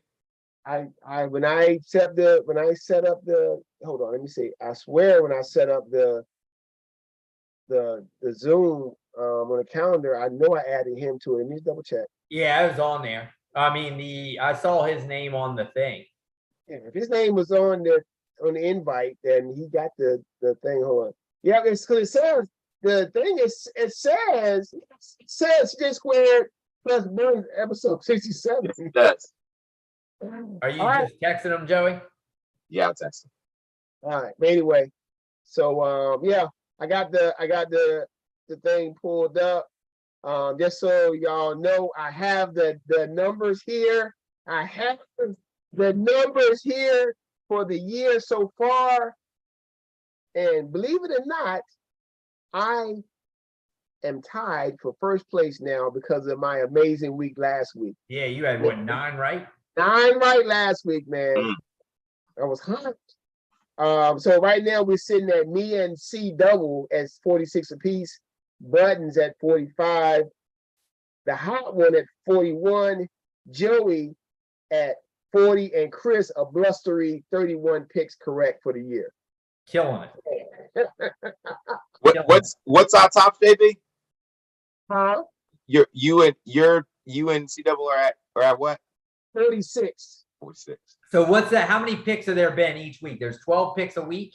So we're in week 8. What's 12 times 7? So 12 times 7, so that's 84. Yep. So. And what are you at? I'm at 46. I'm a little bit above 500 this year. There's Buttons. You're at 54%. I'm at 36%. Killing it. What did Joey? How many Joeys get? Joey is Oh, what's up, slightly below. Oh, looking 50%. snazzy with Yes, the. man. He's at Joey. Hey, Joey I got didn't know 40 that. I didn't know that you guys were live. Like you didn't show us live, so it was like, are you having the show tonight? It's like, okay. Yeah, that's what yeah, JB it didn't show up for me either. It says Didn't show up on my YouTube feed, it so I was says like, live stream. yeah. Now live streaming under the job 2000. I swore I live streamed it under Stay Squared. I mean, it says live on YouTube in the corner. I don't JB, have it. I don't think have it's- it. I think it's underneath your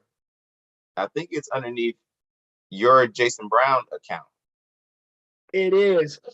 Oh. It is. Yeah, I saw it. I saw it under the. That's okay. I'll just download it and drop it over here. You can always click on the job 2000. That's the yeah. Yep, it is. Okay. Good catch, Joey. Buttons, how'd you your But, fantasy draft? What do you think? Oh man. JB was not he pulled up Fantasy Pros. It wasn't loving your squad. Fantasy pros. They dropped me down as well. I'm looking. They right now the power rankings have me down in the bottom of the. They're Rodney group. Dangerfield and you guys. So right now it is. So now I looked at Fantasy Pros the other day when I graciously dropped Carmelo Anthony because he needed to be drafted, by the way. He just needed to. Okay. I dropped him for Dort, and I think I moved up like 3 or 4 Oh, so, power, man, power that's- rankings or something. Yeah. They hated that pick They didn't like that one. at all. They're like, what is that? Yeah. I was thinking I had Trey Right. Young written down as a guy I was thinking of taking in my first pick. Yeah. I actually don't love Luca. I was actually wanting Trey. I was thinking maybe Trey Young over Luca, but someone took Luca. Hmm. I only did because I think the way I draft that Trey Young is easier to build a team around than Luca is. I was What I can get later. I think JB got a steal because I was thinking about taking Dame over who we Trey just- Young there. Yeah, Trey Young. I was. Mm. Okay. I wasn't going to take Trey Young. If you didn't took Dame, I was going to Tyrese Halliburton. You I was wouldn't going take to. it. When I saw Miami do that Trey Young in the playoffs, Miami, I was like, nah, I ain't taking that guy right now. I can't trust him. Joey, would you have taken Trey Young Yes. over Harden? Yeah, Possibly yes. definitely. Even though Harden looks like the old Harden right now. I'm glad I didn't as of right now. Yes. Trey Young's going to give you what he does. You already know that. Like I said last week, Trey Young, I'm looking for guys that are going to give me multiple categories. I mean, he's going to dominate. Right. He plays a ton of minutes, and he's going to dominate threes, and he's going to score points. There's multiple things he does really well. So, All but right, how you there's feel some about stuff he does horrible. your fantasy result last week when you had 3 guys going on Monday night and you still couldn't pull it off? Oh. I knew when it went to overtime, you were like, yes, overtime. I gotta overtime, get you. overtime, I overtime. knew it was going buttons. And I was sitting here screaming, no overtime, stop it. Oh, Russell Wilson's just absolutely killing me. Killing you. That's right. All right. Killing All everybody. right, Bud. Speaking of killing you, we're tied up, man. You passed me, I thought. Yeah, I did. I Yeah. passed you, buddy. All right, so You're in his this rear going. view. So the first pick, we got a Friday night matchup, which is going to start here about 24 hours, well, 18 hours because it's almost midnight. We got UAB versus big game. Western Kentucky. And Buns, go starting with you first. Who you got tonight? So Western Kentucky is 5-2 against the spread this season, and UAB is 0-2 against the spread on the road. I'm going with the Hilltoppers. Hilltoppers. Chris looking for that dub. Yes, my coin let me down last week. Came back down to earth. So I'm gonna go pure power ratings here, and just if they're all. But if the power ratings were right on, then I went back to the coin. So we'll see how that goes. So for me, UAB, I have them on my squad, but I'm going Western Kentucky here. All right, Joey, where you going? I'm going to go with the home team as well. Western Kentucky will cover. Okay. I have Western Kentucky as well. I even took some time to take some notes that Western Kentucky is 5-2 against the spread, and I'm thinking they're at home. They're a field goal. They're a good field goal to win this game. Should be a high scoring game too. All right, so Cincinnati at SMU. Let me check my notes. Both against the spread, they both stink. So I'm gonna go with Cincinnati. I think they will cover and beat the Fighting Pony Expresses and cover the spread. So give me Cincinnati. I will join you with those Bearcats, JB. Bearcats, the Bob Huggins, the Huggies, Travis Kelce's. That's Chris Squad. They're looking good. They 5-1 right now. They're holding you down. This the power ratings had Cincinnati at a 5-point favorite here, so you're getting 2 extra points here. So I'm gonna go in Cincinnati here. Good pick, Chris. Cincinnati is 4-1 against the spread in the last 5 against SMU, and 9-1 against the spread in their last 10 road games. Bearcats. Man, we all together. This seems kind of weird. Okay, go ahead, buddy. This is not good. Something ain't right. All right, so we got Buffalo and Toledo, JB, right? Ooh. That's right. Buffalo and Big Toledo. matchup right here. Big matchup. There's another one of Chris's. This is one of his sleeper squads right now. So I got it pulled up here. Toledo right now is 5-2. If you wanted to know really quick, I give you a little taste of what's going on with our CJ Squared college football. You can see right here, me and Chris are deadlocked at 49-16. And Joey, Brainy in the rear, and big matchups this week: Toledo, UCLA, Oregon. It's some big matchups. So yeah. Freaking Alabama let me down. Dang. All right, so we got. Did you know that Buffalo is quietly 5-1-1 against the spread this year? I think the trend continues. I'm going with the Bulls. Bulls, not the Bills, but the Bulls. The Bulls. The Bulls. Yeah, give me the Bulls. The power rating here is close. It's 6. So, but anytime you can get that 7 and that's a key number there, I'll take the 7. So home field. But I'd rather Toledo still needs to win. Home underdog. Who you got?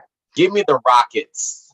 The Rockets. They had the guts to go to the best team in the country's house and get stunned. And they got feed about $10 million to do it. Yeah, the guts and that. Right. A game like that will prepare you for a game. It's just as Colonial Forge High School, who got housed by the best high school football team in Virginia and then beat the best team in the area after getting housed. Who did they beat? They beat Mountain View. Oh, okay. Mountain View is better than Freedom? Not even. No, in the Stafford area, Stafford, Spotsy area. Okay, all right. Okay. They're definitely not Freedom. We all DMV, but anyway. So me, this is called the Buttons Week, everybody. This is Buttons Week. So Buffalo is 5-1-1 against the spread, right? And at home, and they're getting 7 points. Give me the Bulls. Okay, the Bulls. The Bulls. I like it. At in the midday. A big matchup here. Texas and Oklahoma State. This is a matchup between Joey's 9th pick and my 5th pick. And so we got a State who was on a roll until they lost to TCU in overtime. TCU beat Texas. I'm gonna go with Oklahoma State plus the 6 at home. What did I have? I didn't have anything against the spread because I didn't care because they're at home, they're my squad, and the Fighting Gundies are going to make it happen. So give me State. I will join you. State plus the points, JB. All right. Yeah, the power ratings have this at Oklahoma State +1. So this is someone's way off here. This does seem weird. Yeah, so give me Oklahoma State here. Give me some mullet. Matter of Yeah, fact, yeah. straight up, I'll go State straight up. Mm. You don't get extra. You don't get extra. Can I get that 2 for that, JB? Extra 2. Yeah, I'll be doing that every time. No 2-point conversion for that, son. Oh, man, that's give me a awesome. 3-pointer. Okay. Yeah, I'm on the bandwagon. Boone Pickens Stadium, and I'm getting 6 points all day long. Give me the Cowboys. Yeah. It's a big matchup. Here's another one of those that may go, what are the rookies thinking? We got Ole Miss going down to LSU, and LSU is a small favorite, 1.5-point favorite. Who you got, Buttons? So I'm not going to lie. I am extremely bitter that my lock of the week last week failed and LSU actually showed up. I think LSU, they come. I think they come back to earth. They're just not this good. Ole Miss cruises Rebels. Yeah, LSU's been a team. LSU's been tough to figure out this year. They're kind of all over. They got a good quarterback in Daniels. I'll go LSU here. LSU The power rating is QB is playing really well. He's playing good. Joe, who you got? I'll take Mississippi. They continue to sun people on defense by ramming the ball down people's throats. That's what's going to happen in the Bayou. You watch your mouth. Defense probably better than Florida's defense too, so they should be able to handle LSU. Give you the travesty. This week there's big matchups everywhere. Another matchup we got Chris's undefeated UCLA team, Right. who was, I believe they were Chris's. They were his Like a 7th pick or something, 8th pick. It was your 8th pick. Ooh. Against my 10th pick, Oregon. So we got Oregon at home. Both teams are 4-2 against the spread. I think this is going to be a field goal type game. So give me UCLA plus the points, even though I think Oregon should win on their home field. This will be the ultimate "Do you miss me" game. Give me UCLA. Chip Kelly will remind them, "You do miss me." Straight up, straight up. Straight up. Oh, another 2-point bonus. Yeah. This Joey guy. Bonus pick here. I'll go UCLA because tiebreaker is it's my squad, so I'll take it because the power rating is about right. So I thought this was just straight up disrespectful. An undefeated UCLA team against a 1-loss Oregon team who in that loss got absolutely smashed by Georgia. They have no shot at the playoff. UCLA might have a shot at that playoff. I'm going UCLA. Right. All right. We got a sneaky matchup here. We got Memphis and Tulane that just kind of peaked this. It put their toe inside they over the fence, looking over in the top 25 now. Are peaking. Oh, they're peaking. And so Buttons, who you got, man? This is 2 heartbreaking losses back to back for Memphis. I think they keep this one close here as well. Tulane wins, but the Tigers are tough. Roar. Who was the guy that got drafted the same year Dak got drafted that went to Denver? in the first round by them from Memphis. Who's that guy's name? He was a bum. Paxson or something? I think Is so. that? I think that is him, right? The real Paxton tall, Lynch? the real tall quarterback. Paxton Lynch. Paxton Lynch. Yeah, Paxton Lynch. That's what it was. Oh, Okay. I kind of got there. This one, power ratings have it right around 6.5, 7. So I'm gonna go Memphis just because that is a big number. The 7's huge. So I'm gonna go Memphis here and just hope they can. Paxton Lynch, drafted in the first round of the 2016 NFL draft. by the Okay. Denver Broncos. He was playing in one of those other leagues, like like the. He played in the league where the league controlled by the fans. Well, yeah, I mean, but I remember seeing his name on one of those other leagues. It might have been. It might have been that one. Lakers got the lead right now. Joe, you got me. JB, I'll take the green wave of Tulane. I'm gonna mimic you because mimicry is one of the biggest forms of flattery and respect. And also I'm gonna pull up buttons. I checked my stats. Tulane is 6-1 against the spread this year. Woo! And they're at home. Memphis is reeling. I think the green wave is gonna wave and just come in like a tsunami and just Oh, wash those Tigers away, right? So give me Tulane. All right, we got North Texas versus UTSA. That's Joey's squad, who I drafted this year because I didn't want Joey to have them. They're at home against North Texas, and this will be an absolute blowout. North Texas does not play any defense. Neither does UTSA. They don't. But UTSA has the much better quarterback and much better offensive players. So give me UTSA in a blowout. I will join you, JB. Join me. Come on. I will join you. Come on. Absolutely. That was quick.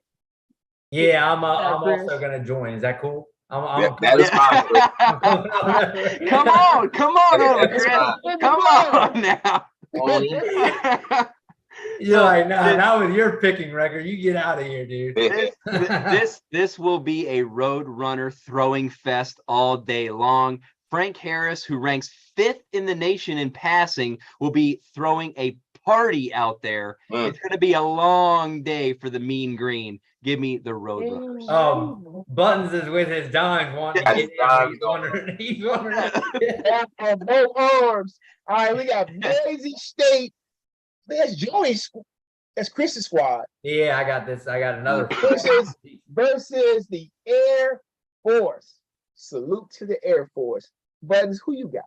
This was very interesting because Boise State is 0-6 when their opponents score more than 22 points. Air Force scores 33 points a game and only allows 16 points a game to their opponents. That's it. Air Force. Easy. Yeah, Air Force is a tough place to play. The power ratings have this at Boise Air Force at -2. So you're getting 1.5. So I'm going to go Boise State. Another key number of 3 there. So go Boise. You got Boise, Chris? And I also have them. So yeah, Boise. I'll take the Air Force Academy here, JB. Yeah, give me the Air Force too, man. Give me some of that Air Force. That's a tough place to play, though. Yes, it is. Yeah. Give me some of that Air Force, baby. Them blackbirds flying over. All right, here we go. We got big matchup. We got Kansas State going into TCU. Both teams are undefeated in the Big 12. This is a big matchup, especially for TCU, who has hopes on getting inside that club and partying with the big boys, possibly making it to the college playoff. So for me, it was crazy because both teams are 4-1 against the spread. Both teams. So got kind of a tough game, but the way TCU has been playing, I think TCU, the last time I bet against Kansas State, they put a whooping on Oklahoma, but I think TCU will beat them and cover at home. In Fort Worth, who you got, Joey? I'll also take the Horned Frogs of TCU. They both run the ball really, really well. TCU's home. They're going to run it better. Yeah, I mean, TCU on the power ratings, they have them as a more than touchdown favorite. Buttons, I don't know if you probably didn't see, we picked who we thought right now is going to go to the to our Final Four. Okay. And I actually picked TCU. So Wow. this game means a lot here to me. So giving TCU. But they're a team that definitely could break your heart. San Fran give Carolina, man, because goodness gracious, they wasn't giving them a second, a third, a fourth next year, JB, and then a fifth the year after. Wow. That's too much for a running back in this day and age. That's what the details was that I read. They've gotten rid of a whole lot within the last few years between a running back and a quarterback who is now out for the season. Darren, going to the wrong team. In poker terms, the 49ers are the team. They're all in. Running back. They're all in. San Francisco is all in, and Carolina is all out. Yeah, Carolina's folded. Yeah. Hey, the 49ers are the place where running backs go to die. I mean, they go there and they get hurt. So hopefully Christian can stay healthy. All right. All Jeff Wilson shares, they're gone. You have Elijah Mitchell on your squad. Yeah, I also have a massive amount of Trey Sermon. No, I'm just joking. Even like Trey Sermon from last year, I know, right? Where is he? Is he still there? Elijah Mitchell and turned to be a bum. Where is he at? Probably on somebody's practice squad somewhere. Man, he had one really nasty, like those 2 games in the national championship time. Yeah. Remember? Trey Sermon, I think he's on the Eagles. Probably the practice squad, probably. I thought he's buried there. Yeah. All right. Chris, who you got here for I got TCU. TCU? Okay. Buttons, who you got? Quentin Johnson. Remember that name in this game. There is no one on Kansas State that's going to be able to cover him. TCU wins big here. Remember the name. Last time you had a TCU game, Buttons, you said remember the name of the quarterback, just so you know. Yeah. This time it's somebody else. That was Max Duggan. Remember the name Dugan? You were like, remember the name Dugan. Yeah. That dude's a beast too, though. Yeah, he is. Those are fantasy type guys right there. We got a sneaky game here. Minnesota trying to kind of win that other division in the Big Ten, right? Because that division is up for grabs, like a grab bag right now. And then you got all the big boys on the other side of the ledger, like, okay. The other one's like, yeah. So we got Minnesota versus Penn State. And just so you know, it's a whiteout. ABC game. Oh boy. 7:30 whiteout. It's gonna be crazy in Happy Valley. Buttons, who you got? So big letdown last week, obviously, for Penn State. I think they're pissed. Excuse my language. They take it out on Minnesota here, who has been reeling lately, losing their last 2, and they may even be without their quarterback Tanner Morgan. Nittany Lions. There you go, Buttons. There you go. Give us the facts. I was gonna say that too. Oh, yeah, I think this is a bounce back. I mean, they got embarrassed. I mean, they had 2 running backs. Skullduggery. So yeah, give me Penn State here. Straight sunnery, we call it. I don't think they're going to bounce back like everyone thinks they are. I think it's going to be a sluggish game for Pennsylvania State.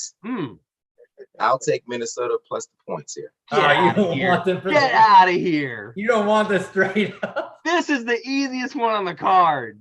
Now, the only caveat here is Minnesota's running back has maybe 12 straight 100-yard games rushing. Good back. He's going to get drafted. But like you said, Minnesota will probably be without their starting QB. They're coming into Happy Valley. it's going to be just white out there like snow, right? It's going to be, yeah, if they look into the stands, look at a blank sheet of paper, what are they going to see, right? The gopher is going to, they're going to just start, get back into their hole. And it's a blowout, man. I think Penn State's going to put it on these boys. They hungry, man. They hungry. What did he tell them at trading places? They hungry, man. They They hungry. They're hungry. feel it. They saw that bacon. Remember that part about the bacon? The pork. What they call it was the pork something.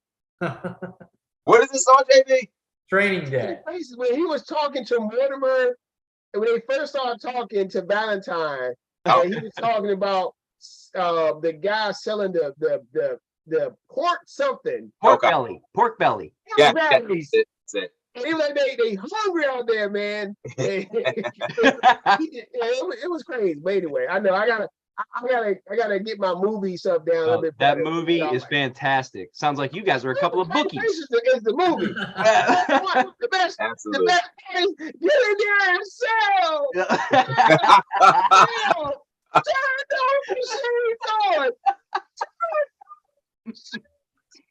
Yeah, they're like, Sell. All right. Anyway. All right.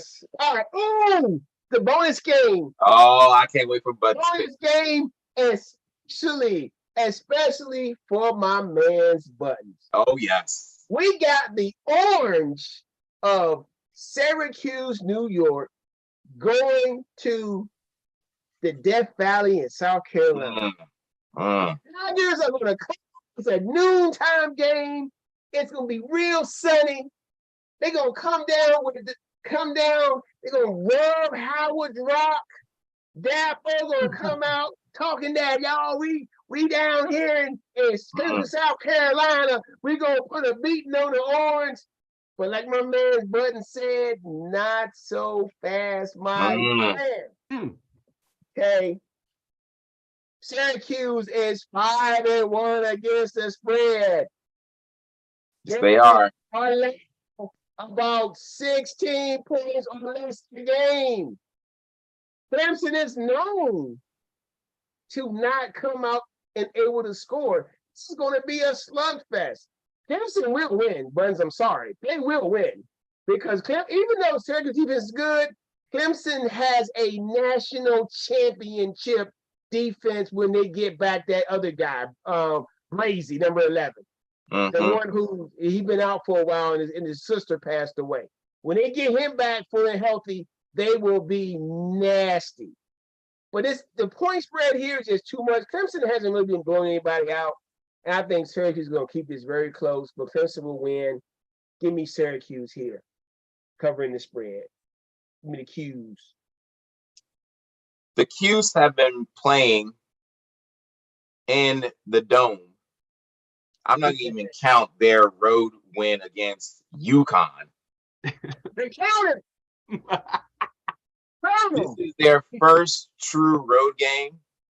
Clemson is going to show Qs why they are going to go to the Final Four.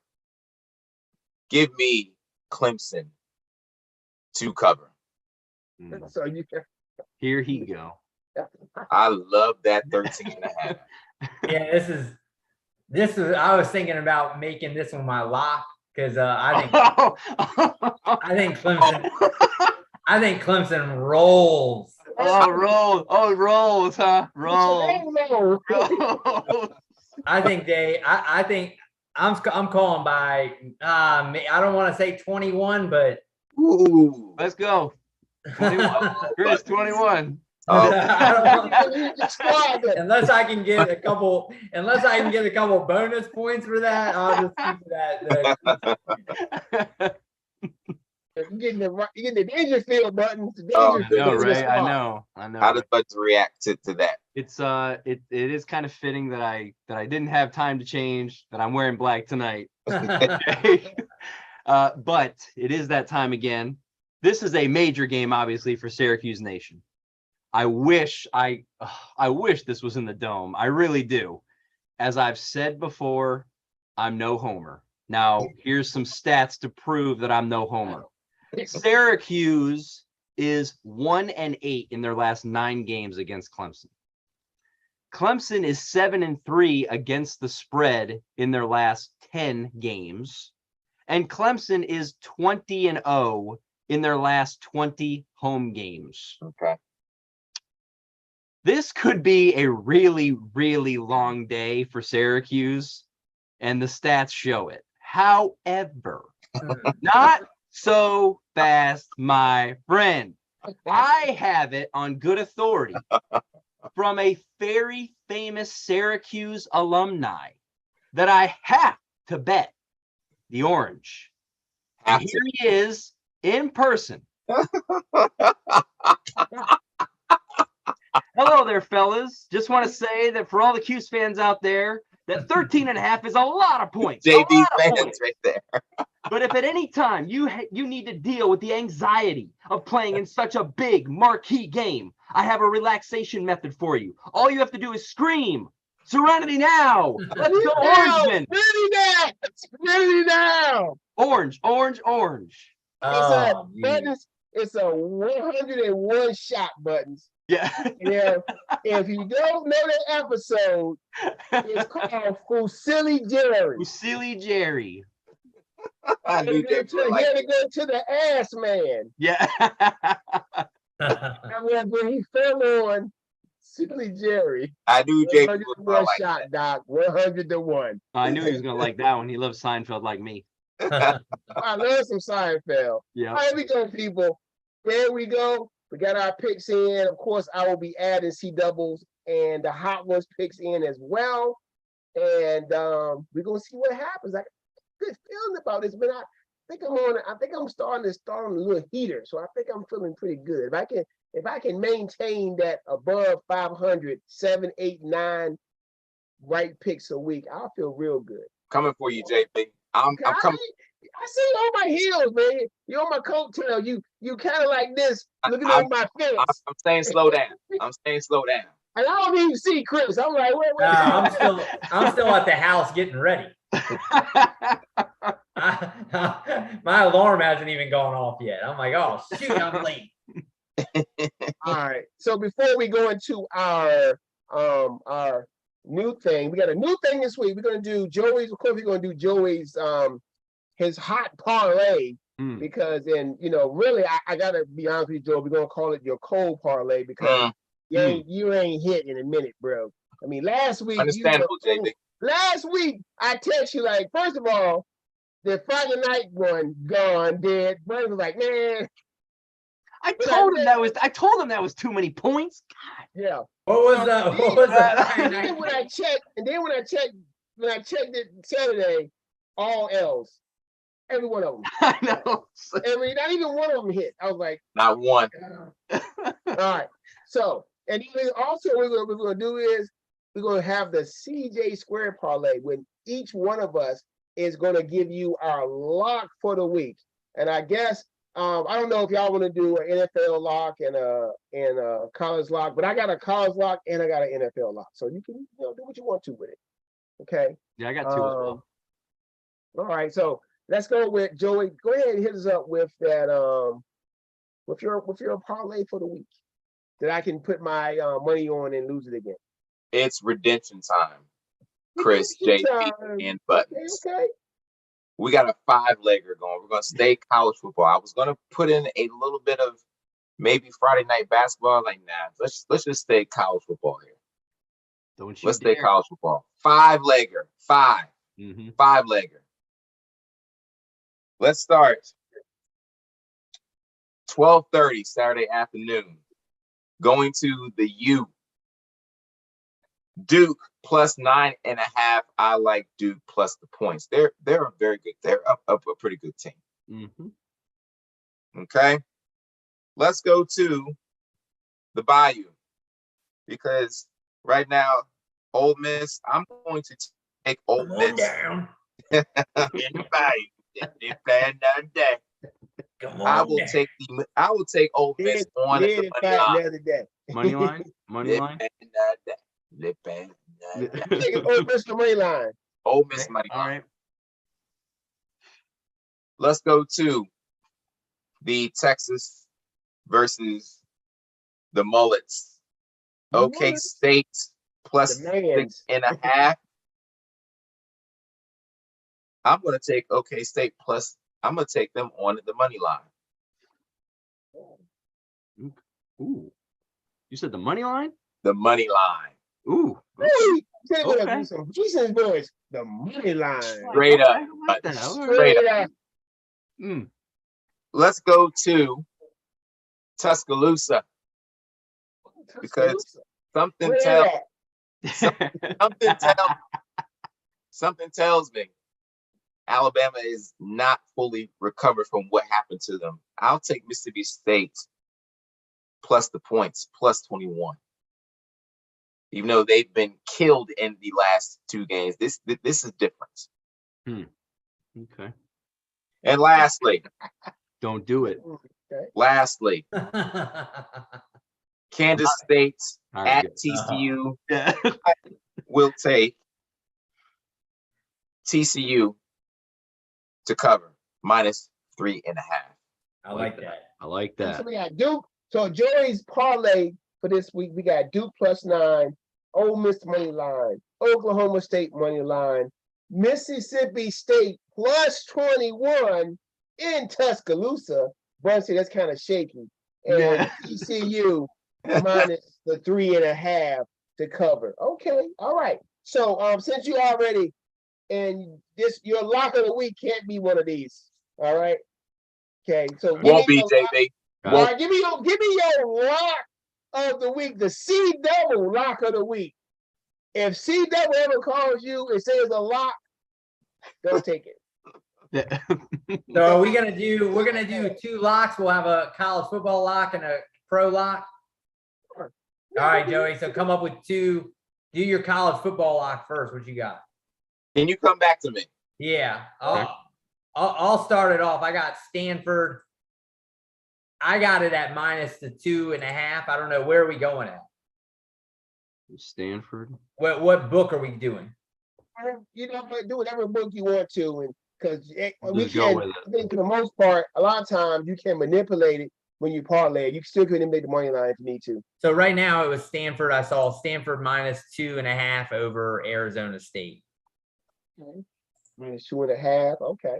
I got 2.5, Chris, that's too. your Yeah, lock. 2.5. Yep. All right, so that's mine college football one. Okay. Okay. All right. What's your college football one button? So you got what's your lock of the week for college football? I have got, because I think the other team is really bad. Okay. UL Monroe and Army. Give me Army minus 6.5. Oh, I was thinking about that one. That was on my list. Minus 6. All right. This is my lock of the week. Kansas, Baylor over 58. Ooh. They are going to put up numbers. Kansas can't stop anybody. Baylor can't stop anybody. They'll both score at least 20 to 30 points. 20 to 30 points. Easy. Easy. Like it. Joey. It's Iowa playing. I should have took Iowa in the under. They playing this week. What am I thinking? Let me check. Iowa's the Ohio State game though. Oh no. Oh. Never mind. No unders there. Just what Joey want to cheat. Joey want to cheat. What was it? Baylor game was. What did you have it at, JB? What was the under? I had it over 58. You have the over 58. Yeah. 58. That Ohio State game. Oh, that's right I'm up. not adding that to my lock parlay. No way. Christian Buttons, I am not adding no minus 30 to this lock parlay. No way. I'm not doing it. What All I can do, I'll pass. That is not a lock. How the Iowa plays, I mean, Ohio State might score 35. Iowa will score 10 points. I just don't think it's going to be though, because they blew out Wisconsin. They beat them 77 to 30 something. they did. 77 to 20. I don't know. Is that what Joey wanted to do just then? You know, Joey loves those massive. These massive numbers. I do.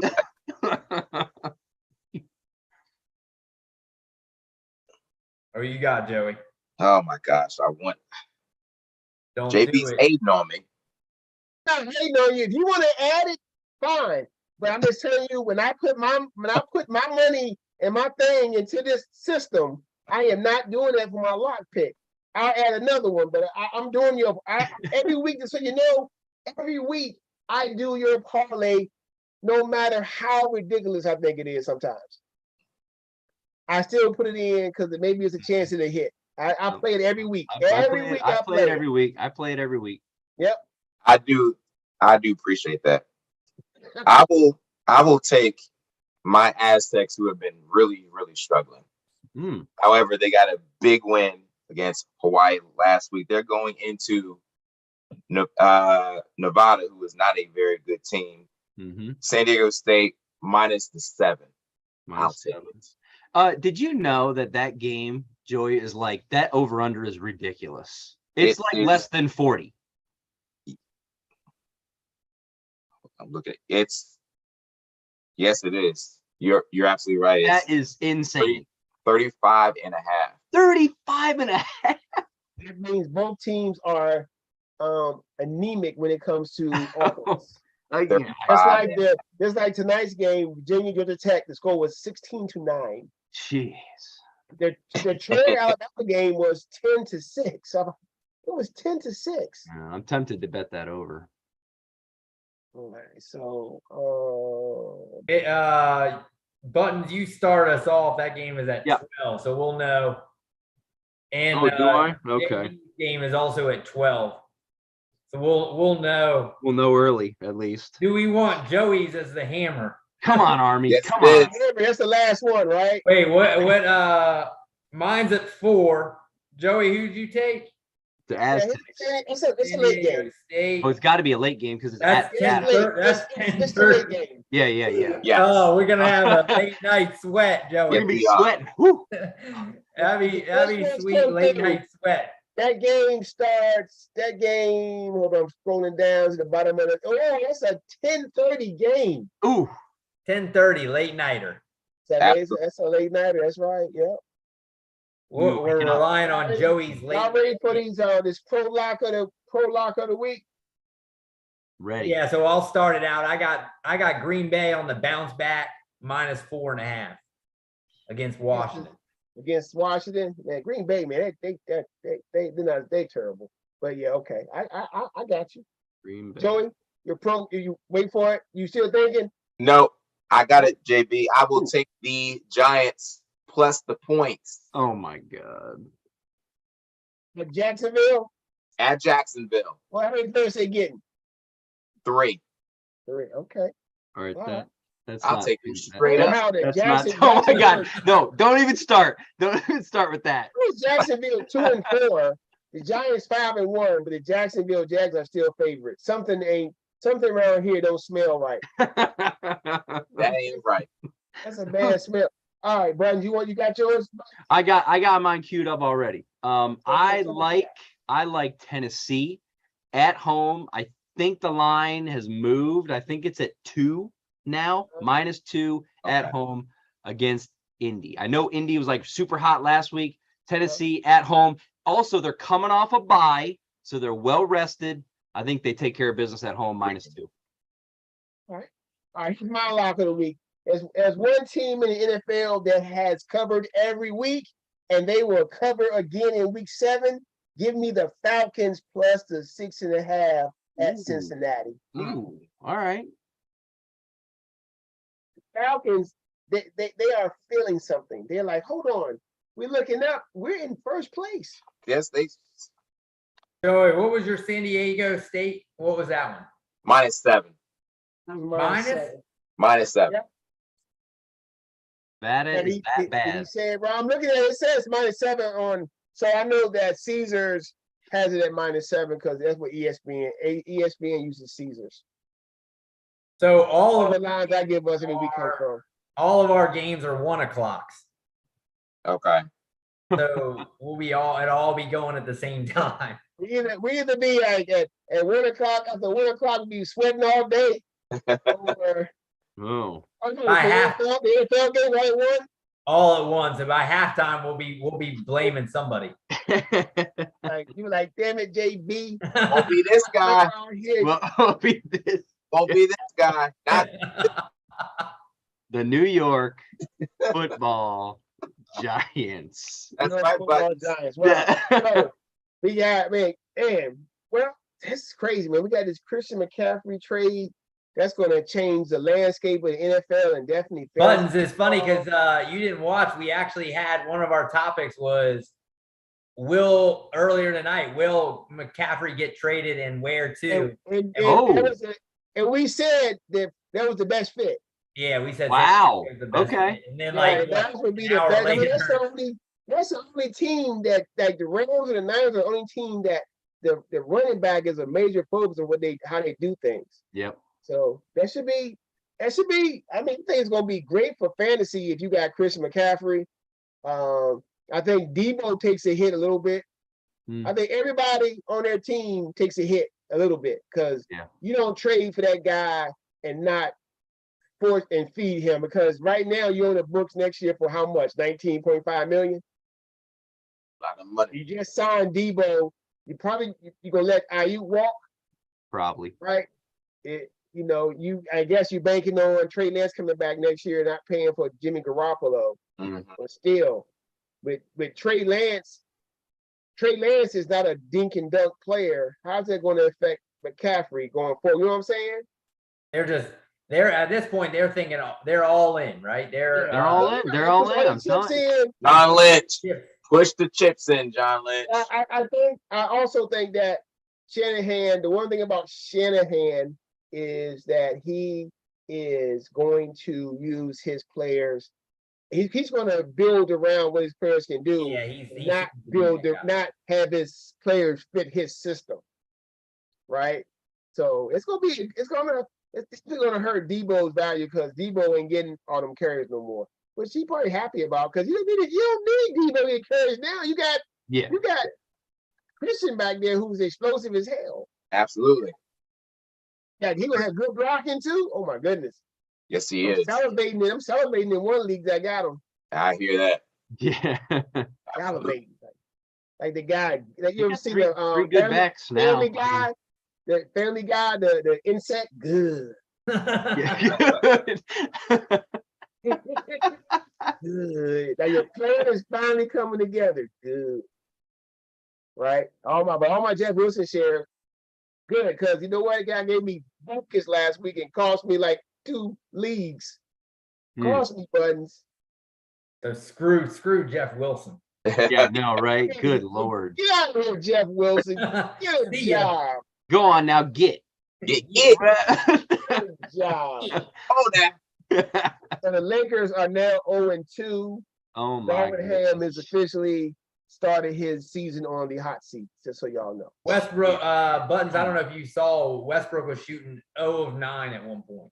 He was 0 for 11 for the game. I'm not shocked. How many turnovers? Drafted Westbrook. You draft Westbrook Buttons? Is he drafted? I did not draft Russell Westbrook. No. Somebody took that cheese. I already crossed him off my draft board pre-draft. Yeah. Who took that cheese, man? I want to know who took that. He only had one Really? turnover. Okay. And he had played 5 27 steals. minutes. He was 0 for 11 from the field. Chris said 0 for 6 from 3-point steals. range. 5 steals. 5 steals is ridiculous. it is. That's crazy. Patsy Beverly, no better, 1 for 7, 1 for 6. Lonnie Walker, 2 for 9. LeBron James, 2 for 8. Wow. Westbrook Anthony is just Davis came like through Jordan. for When Chris his with shots 25 start and 8. falling, he still finds a way to dominate. Yes, it does.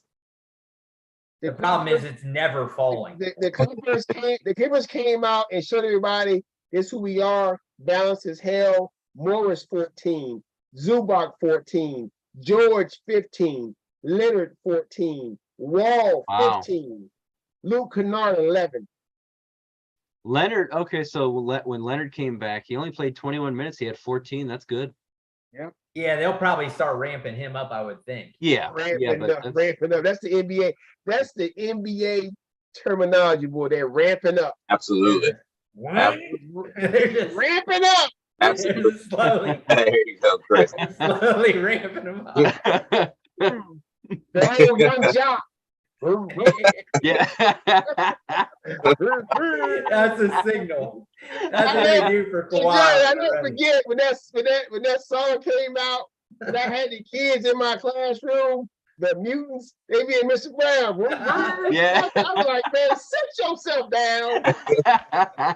Sit down. Oh man. Brown. Every day. Get out of here with that nonsense, man. Oh, man. You ain't got it, bro. You ain't got it. Absolutely not. They were just being a Kawhi ramped up. Yes, They they were were. ramping up, man. They were ramping up. The kids always ramping up, man. Mhm. All right, everybody. Once again, great show. Latest, I don't know what, but still great. I know y'all be like, where's the show at? It's not on CJ Squared. No worries. I'm going to move it over to CJ Squared so you can go back and look at it. It's going to be there. Episode 67 next week, episode 68.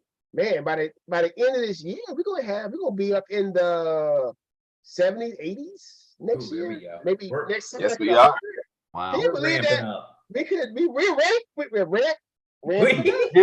Doing work. Absolutely. ramping up. That's right. Oh my goodness. Oh, I love it. Really ramping up. Man, all right. So, guys, good luck this weekend with all your fantasy. Everything. I mean, it's crazy with if you got Christian McCaffrey, you can't play him this week because he's not going to play. If you got Jeff Wilson, this is the last week to play him. I'm sure he's going to get plenty of touches. They're going to use him up and then put him on the bench, put him in some styrofoam or whatever they're going to do. Because Christian McCaffrey, you know how he is. He's like Glass Joe, right? So get ready. I think it's going to be a very interesting week, and it's crazy because you got, like you said earlier, all the heavy hitters are not playing. They So are not. who's going to be the man who steps up, right? I know I picked up Matt Ryan, Matty Ice, so hopefully he can come through for me in one of my leagues. Herbert, please, you're playing against the Seattle Seahawks. They don't play defense. Please throw at least 2 or 3 touchdowns before change. He will. Okay. Austin Buttons, Austin Eckler is #1 running back in fantasy football right now on most sites. Too bad he didn't come through for you. He didn't come through for you, but he just didn't come through enough for you. Oh, When you're in, guys, when you're in multiple leagues, and this was Chris coined this last year in the championship round of fantasy football when I was playing him. He said, man, JB, Amon St. Brown right now is giving me pleasure and pain all at the same time. Absolutely. And when you're in multiple leagues, you know that feeling, right? Like in one league, I'm like, please, Austin, go off, but not too much. not too much. Yeah. Yep. Just And enough. by the way, JB, on that loss, I think I lost to you by like 5 or so, 4 or 5. Less than that, it was like Okay. 0.7. It was very, it was 0.75. like 1 or 2 points, right? Okay. Yeah. And then if you look at Cortland Sutton's game log, every single week he scores 8, 9, 10, 11, 12. Last week he had 3. Mhm. Oh. Come Yeah, on. he's Come been on. playing all right. Right. Hey, Buttons, I made a phone call to Russell Wilson. I was like, yo, man, look, you can't be passing the ball to Cortland Sutton tonight. You got to pass to the tight end. Tail kick. Oh I yeah. mean, come on, man. Even in overtime, nobody wanted to win that game. Oh my Guys, Russell Wilson started the game out 10 for 10. And then from that point on, he went like 5 or 6 for like 20.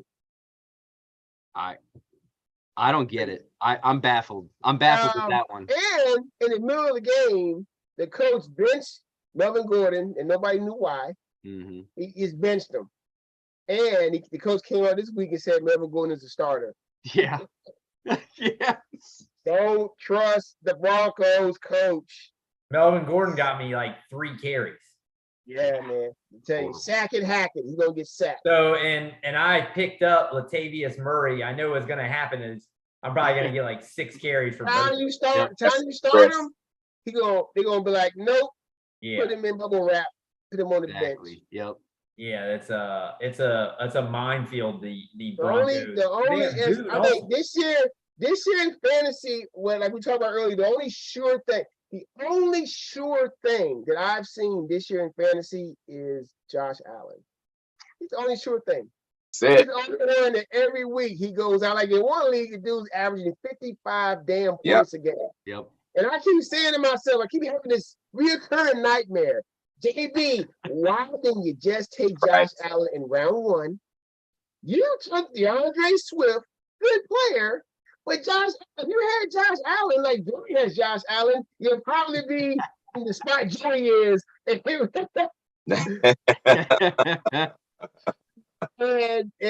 I'm 2-4. Joey's sitting at 5-1. God. He took Josh Allen in the second round.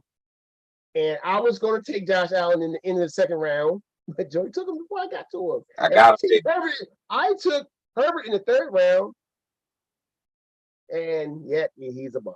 Mm-hmm. He I had a actually, bum, in that but league, remember I had Allen as my keeper, but I had him in the first round.